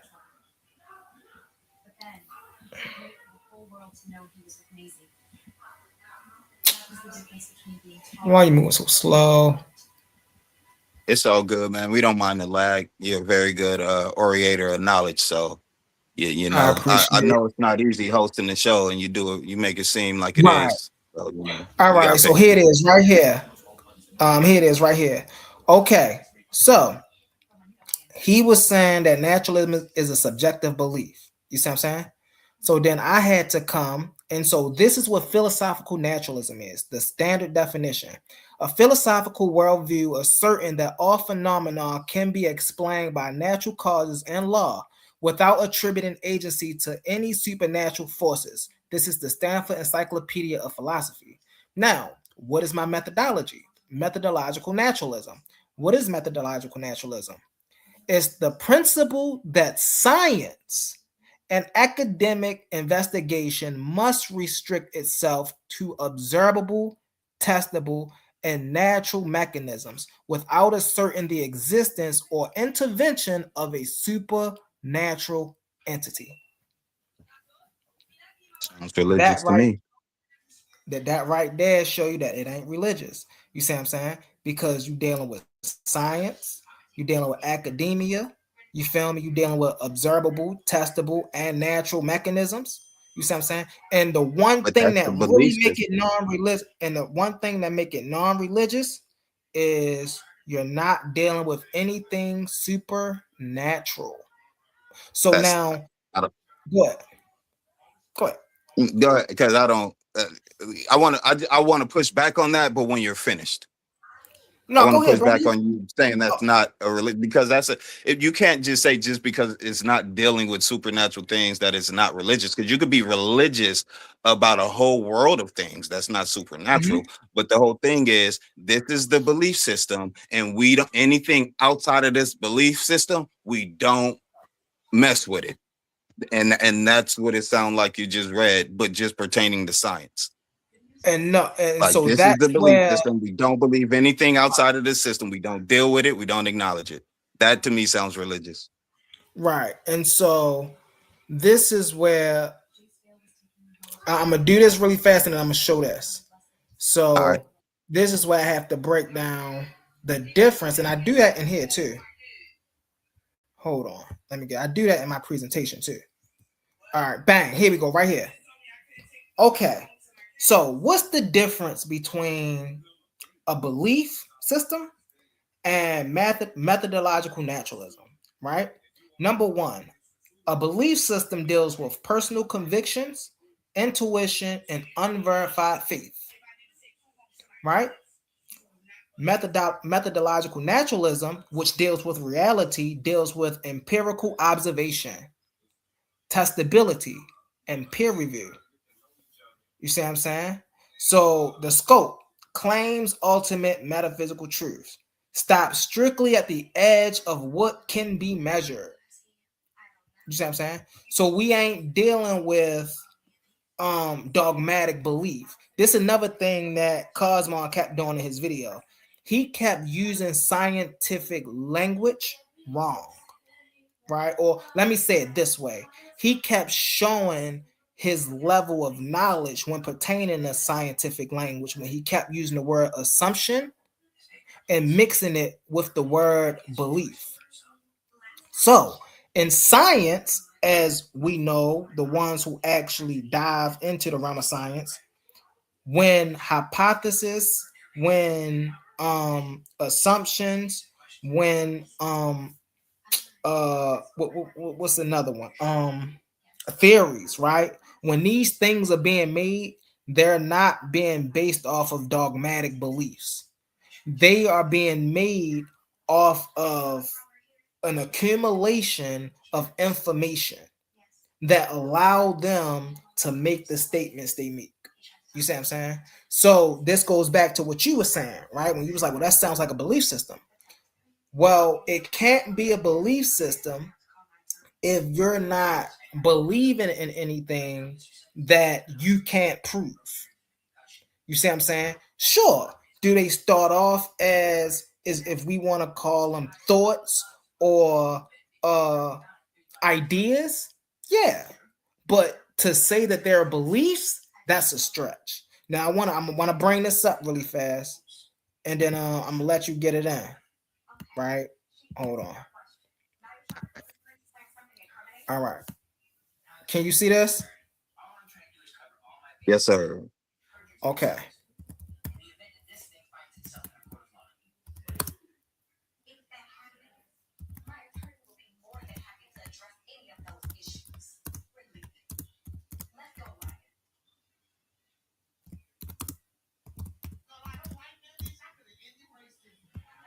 Watch this.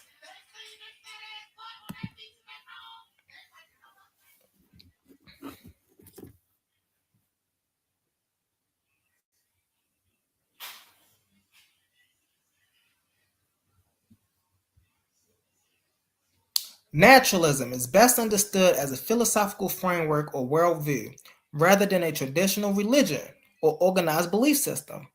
Unlike conventional belief systems that often include dogmas, sacred texts, divine figures, or ritual, naturalism is a method of understanding reality based on reason, observation, and scientific inquiry.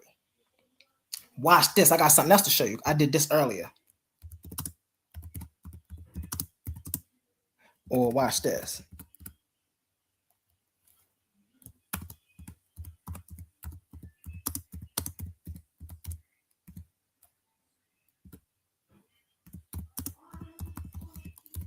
Watch this.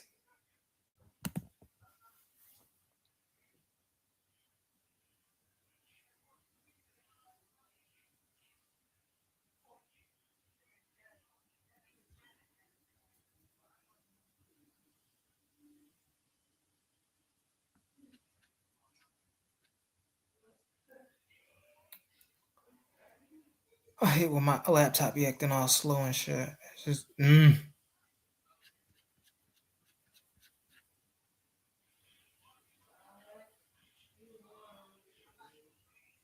then as soon as I stop it, they're gonna say you stop response. Watch. All right, now let's do this. Oh, okay. Can you see this? Yeah, I see Did it. it pop? All right. So Yeah. now I asked the same question I asked for naturalism, right? Is naturalism a belief system? No. Is faithism a belief system? Yes. Faithism is a belief system, specifically a small spiritualistic religion that emerged in the late 19th century. It is centered around a massive 1882 book titled, what's that title right there called, brother? Oaspe. I see it. Yeah, Oaspe. I'm on mute, so it'll be a delay if No, you you ask me good, bro. You something. good, bro. So I just wanted to show you why I'm saying what I'm saying. I ain't just speculating what I'm saying. You feel me? I'm saying what I'm saying because that's what it is, right? Why do I call faithism a belief system? Because faithism is a belief system. Why do I say naturalism is not a belief system? Because it's not a belief system. Now look, humble. I really want to push back on that, but I Mhm. equally don't want to give your opponent anything to go off of for his. I want him to come with his own thing, but I'll just say this as far as the belief system, and this is Mhm. still kind of giving them something, but the concept of we only we only acknowledge what's measurable by our scientific devices is a belief system.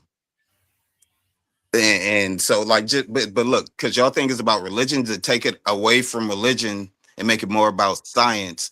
When it comes to um when it comes to quantum physics, classical physicists don't acknowledge any of the findings in quantum physics because on a quantum level, molecules don't act according to the laws of physics. The laws of physics break down on a quantum level, and they have all type of things that can't be explained by science.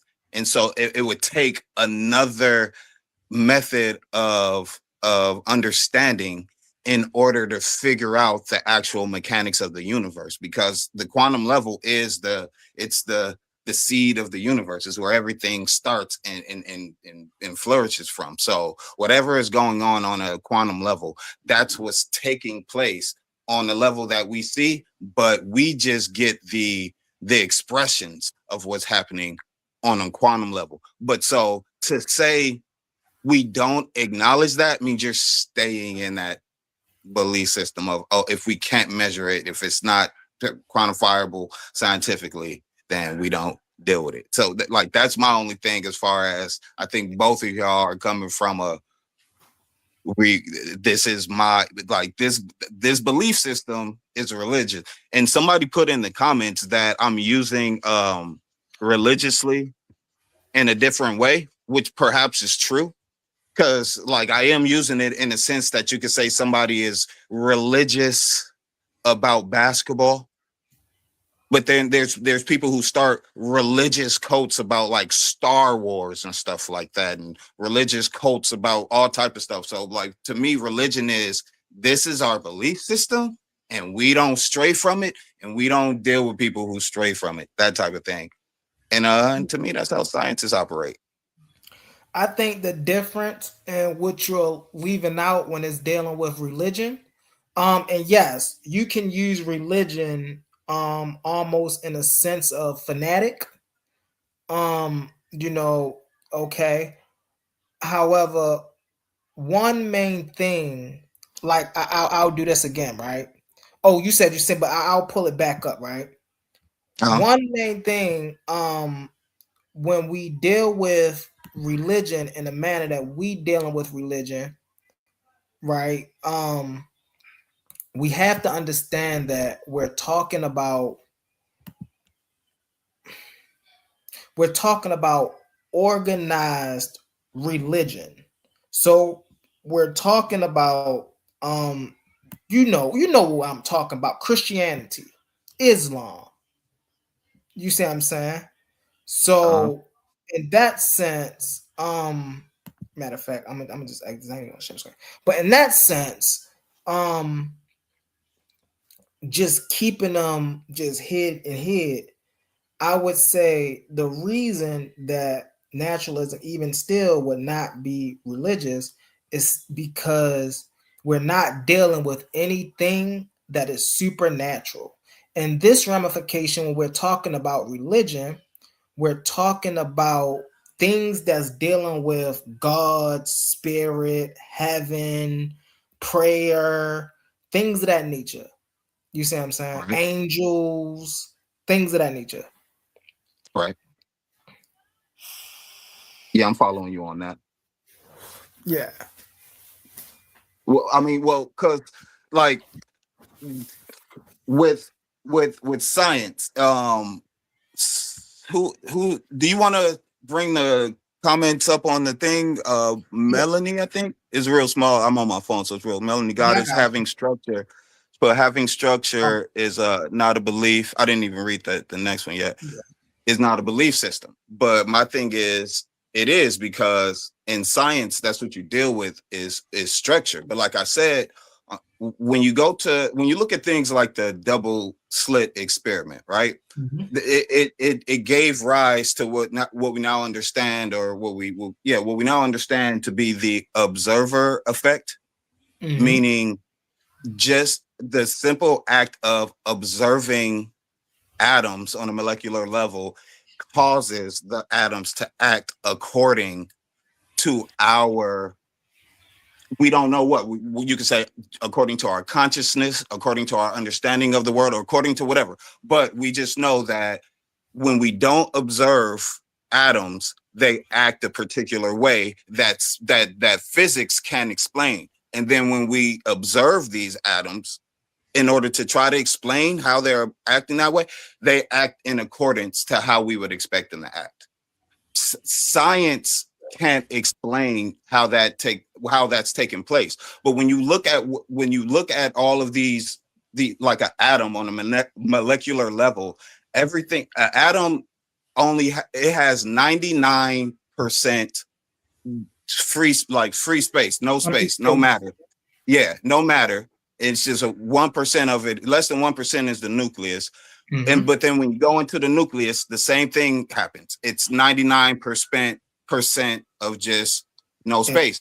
And Yeah. so like what's taking place is that there's a quantum field of activity. And we Mhm. don't understand this quantum field of activity. And when we try to go to observe this quantum field of activity, the simple act of observing makes it act according to what we're observing. And when we observe it, we're only observing a single state of Mhm. the quantum activity. We're not actually observing the activity. So we can Mhm. never understand the quantum information that's taking place. We just see the expression of it in Mhm. that state. So it's like if you were trying to, if there was a coin that was spinning infinitely, the coin is spinning infinitely. So when you look at the coin, it's a quarter. You look at it, you see heads and tails at the same time. And you try to Mhm. understand how you could be seeing heads and tails at the same time. So you snap a photo of the coin, and that will cause the observer effect, because when you look at the photo, you'll see the coin as either heads or tails or Mhm. sideways or whatever. But that's just the state that you took. It's not the actual what's going on, right? Right. So classical physics stops at the point of we can understand what's going on. But when it gets into the state of we can't measure this, that's Mhm. how we live in our reality. We exist the same way. Because you take something like love, right? We know Mhm. love exists and that it's real, but you can't measure that on a scientific level. All you Mhm. could do is try to express love the best that you can, because you feel the feeling of love subjectively. But then when you try to Mhm. express love, your expression of love can be misinterpreted. You could do people get down on one knee to profess their love and everything, and they get rejected, and like their expression of love didn't transfer and everything like that. But there's no scientific method to study and understand love, and that's just Mhm. one example of one thing. But I get you. our existence is a multitude of these things that can't be measured by science.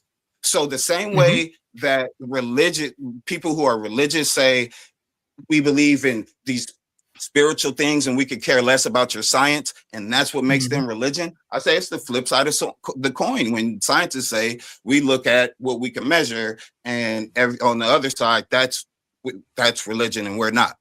Both Right. sides are saying the same thing, What except I that what I think. the religious side admits to being religious. Right.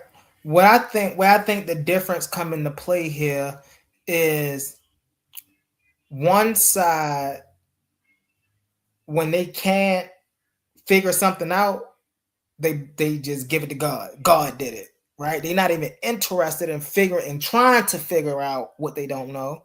They just rather God did it, right? On the scientific side, you have people who don't know, but they want to know. So instead of saying God did it, they say, well, let me figure it out. You see what I'm saying?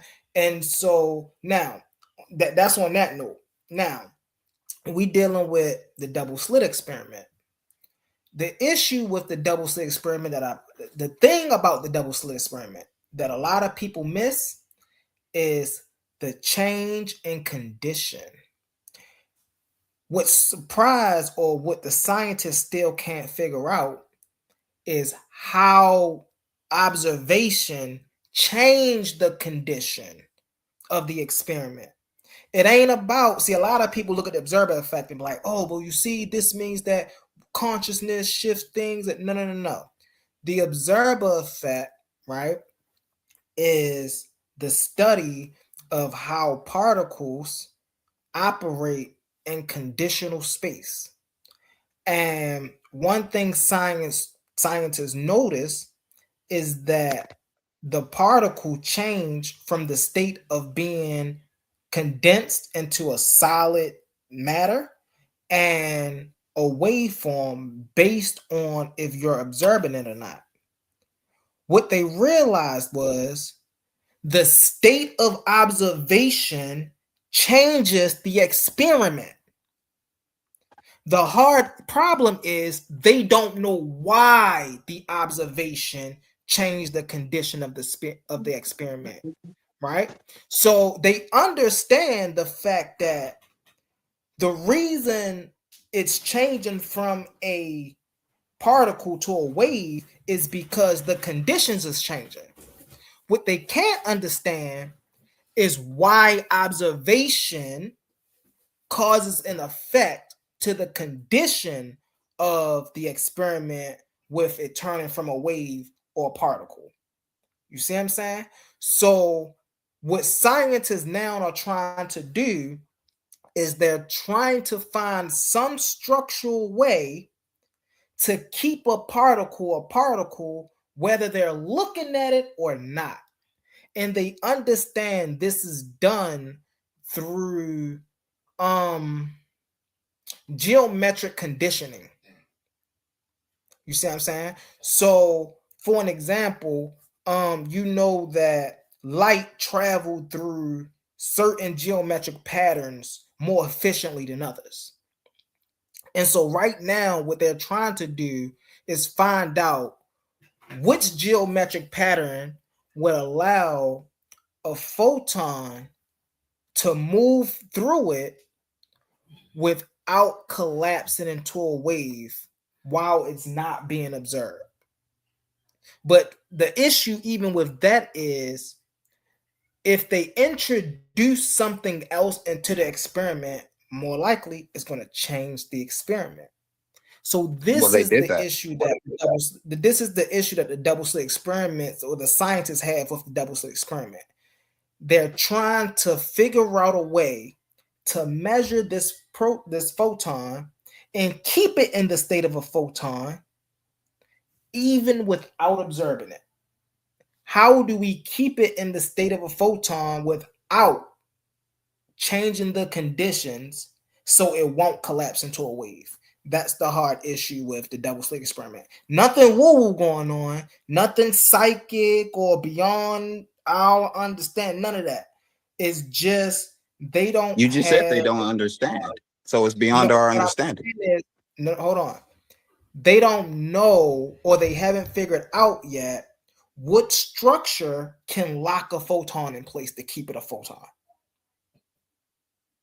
Exactly. That's the in which they don't understand. It's not they don't understand how the mind work in relation to the photon or how the photon relate. No. They just don't understand what structure locks the photon in place. Once they figure that out, right, then the double slit experiment won't be an issue anymore. People will then figure out why photons stay photons in some states and why do they collapse in waves in other states. But I think they're really close to. I think they're really close to solving that. By the way, too. What will make you think that? What? Why would you think? Why would you say I think they're close to solving that? What makes you think that? No, what make me think? Well, I apologize. My dog's in the they barking in the background. I apologize. Go ahead, Brody. No, because you was like, you said, I think they're close to solving that problem, figuring that out. What did they do to make you think that they're close to figuring out how that happens and why that happens? Was it a Because recent experiment? yes. So I don't know if you watch Star Talk. Never heard What's of it. okay. So it's a Neil is a show that have physicists on, other scientists. It's a show with Neil deGrasse Tyson. He have other scientists on, and he talked to them about their field of study. Is a black dude who worked in quantum physics, and they were just talking about this, and they were talking about the state of they just exact same thing. They was talking about the different states that a pocket of energy, right? You know, string theorists, they call them strings, a pocket of string or pocket of energy, but the different states that it can take and how to lock one pocket into a single formation or a single structure indefinitely. And so how the guy explained it is when they learn how to do that, they can take that same method and apply it to other experiments, such as the double slit experiment, and they can see if this same structure that work on the quantum level will it also work on a quantum level in this experiment as well. He lists off a couple other different experiments. The double slit stick out to me because that's what we're talking about right now. But he listed off a couple different experiments that they were going to test this. The he geometric, is it called geometric enclosure? But yeah, they was talking about it on Star Talk. I was just watching that, but that's what make me believe or understand that we're making amazing progresses in science, and also we are close to figuring out conditional states for matter to allow it to shift from one state to another state. Think they're close at all until they start incorporating what you consider to be spooky science, because they all of what you explained, they don't understand how this quantum state takes place. They did a second double slit experiment. I think it's called the delayed choice experiment, where since we know that when we don't monitor these photons, they act like a wave, then, or electrons, they act like a wave. If the camera isn't on them, they took a camera and they didn't turn the camera on until after the particles passed through the slits. And so we know that when the camera isn't on, it functions as a wave. So the particles go through the slit, and then in the fractions of a second, they turn the camera on. When they turn the camera on, the particles act the way that they would expect them to act if they're monitoring the camera. But the particles, they went through the slit already. And so if they're not being monitored when they go through the slit, they go through as a wave. They interact with each other, neither. They do all of that, and it forms a wave pattern against the wall. And so all they wanted to do was monitor how, once it got through and as went through as a wave, what did it do? But they turned it on after it went through. It acted like a regular particle, meaning that it's, no matter how we choose to observe it, our observation is going to cause the particles to act the way that we understand particles to act. It'll only act another way if we're not observing it. So, you can draw the conclusion. This is just a conclusion I'm drawing. You draw the conclusion that all of these, they call it superposition, saying that all of these particles exist in all of these locations all at once, and none of these locations at all, and everything. And that's when it becomes quantum, because it's like, that doesn't make sense in classical physics. But Mm-hmm. in particle physics, in quantum physics, it makes sense when you understand that the quantum field is just a field that has an infinite amount of expressions, and it's showing it's expressing these things all at once, all at the same time.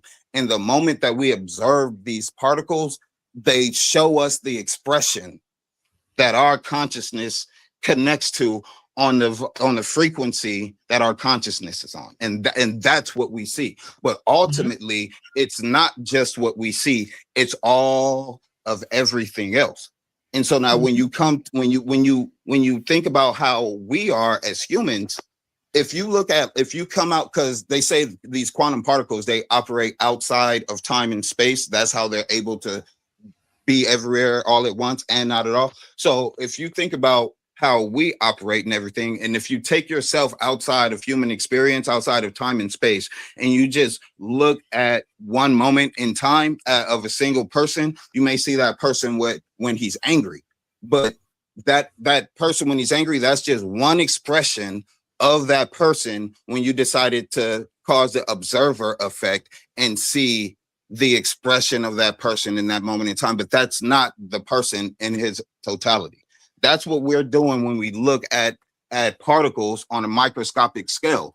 We're just seeing a single expression in the moment of that quantum field, and we're trying to understand the entire quantum field, but we can't, because we're applying classical physics to something, to a level of existence that created classical physics. So like on the level of consciousness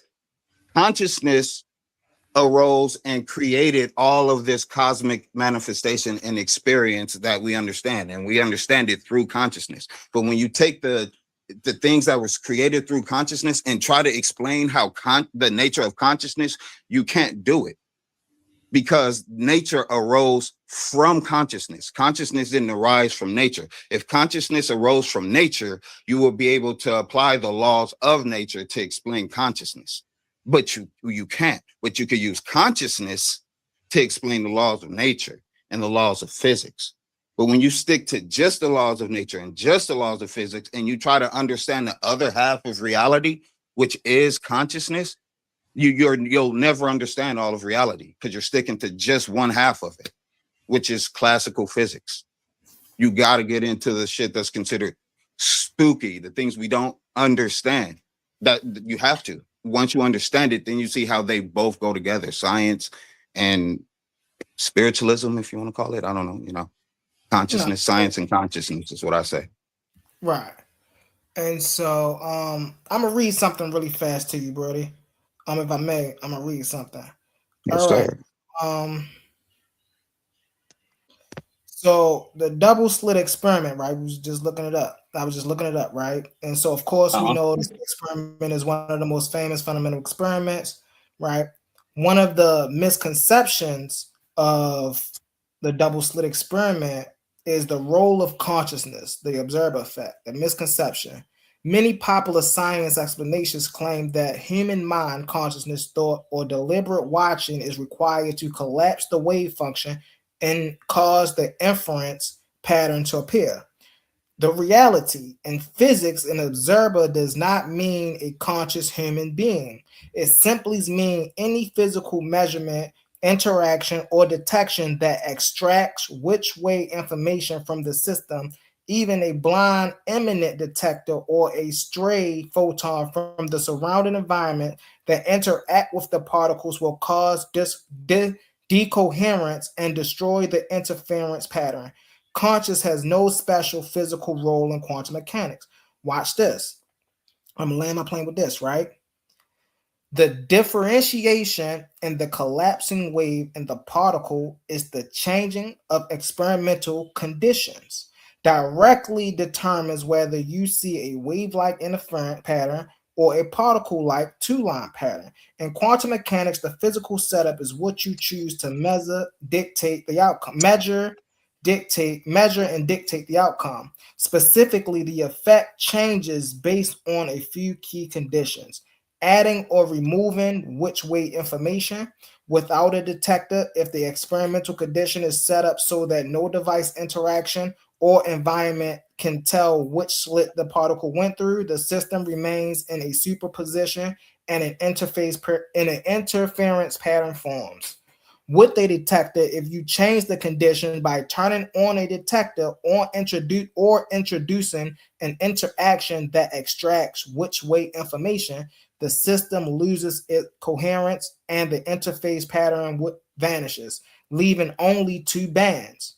Controlling environmental interactions, decoherence, isolated conditions in highly controlled laboratory settings, vacuum chambers, at near absolute zero, particles can maintain their wave-like properties over longer distances because there are minimal outside disturbances. Noise conditions. If you change the experimental conditions to allow stray heat, air molecules, or background radiation to interact with the particles, the delicate quantum state is immediately destroyed. The process is called environmental decoherence. This is why I keep telling you that is not about the conscious awareness of the particle being watched or not, right? It's the The only thing condition that's that the changing. particle is in. You see what I'm That's saying? That's no, why I it's not the said, condition. It's not what you just read, didn't say the condition that the particle is in. It's the conditions of the experiment. And the only right. condition that changes is whether or not you're observing the particle. That's the only condition that they change. Do they turn the camera on or do they keep it off? Because when the camera is off, it's in the same place that it's in, and it forms a wave pattern. Nothing else changes other than they turn the camera on, and then it forms two bands.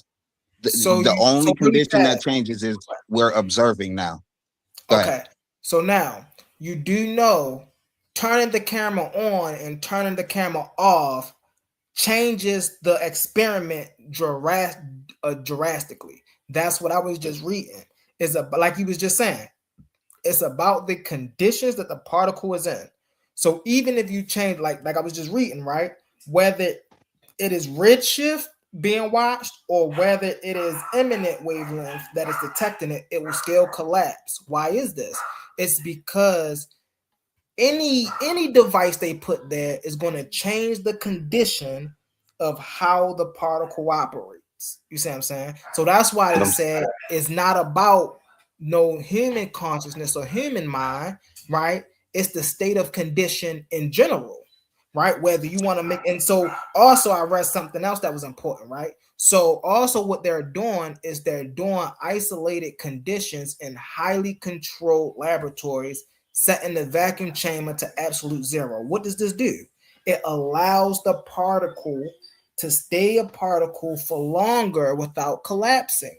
Now, this is why I talked about earlier. I just came across that one, but this is why I was talking earlier about geometric locking, right? So what the scientists are figuring out is they're figuring out how to set the right conditions to keep a particle from collapsing is what they're trying to figure out. They found it with this condition with the vacuum chamber. They learned how to keep it a little longer than what the usually is without the vacuum chamber, but they want to learn how to keep it there in an indefinite place because then they'll learn how to shape or shift, or they'll learn how energy or particles, whatever you want to call them, shift from one state to another. You see what I'm saying? So it's not about the observer. Hey, Brody, nice kicking it with you, Brody. It's 11:50. Come on in. It's 11:53. I'm about to lay it down my wife. I appreciate you, Max, bro. We gonna get Appreciate at you it having another me up, time, man. bro. Appreciate you having me up. Really enjoyed the conversation. Most Enjoy the definitely. rest of your night, bro. All right, you do the same. You hear me knocking? You hear him just say, come in.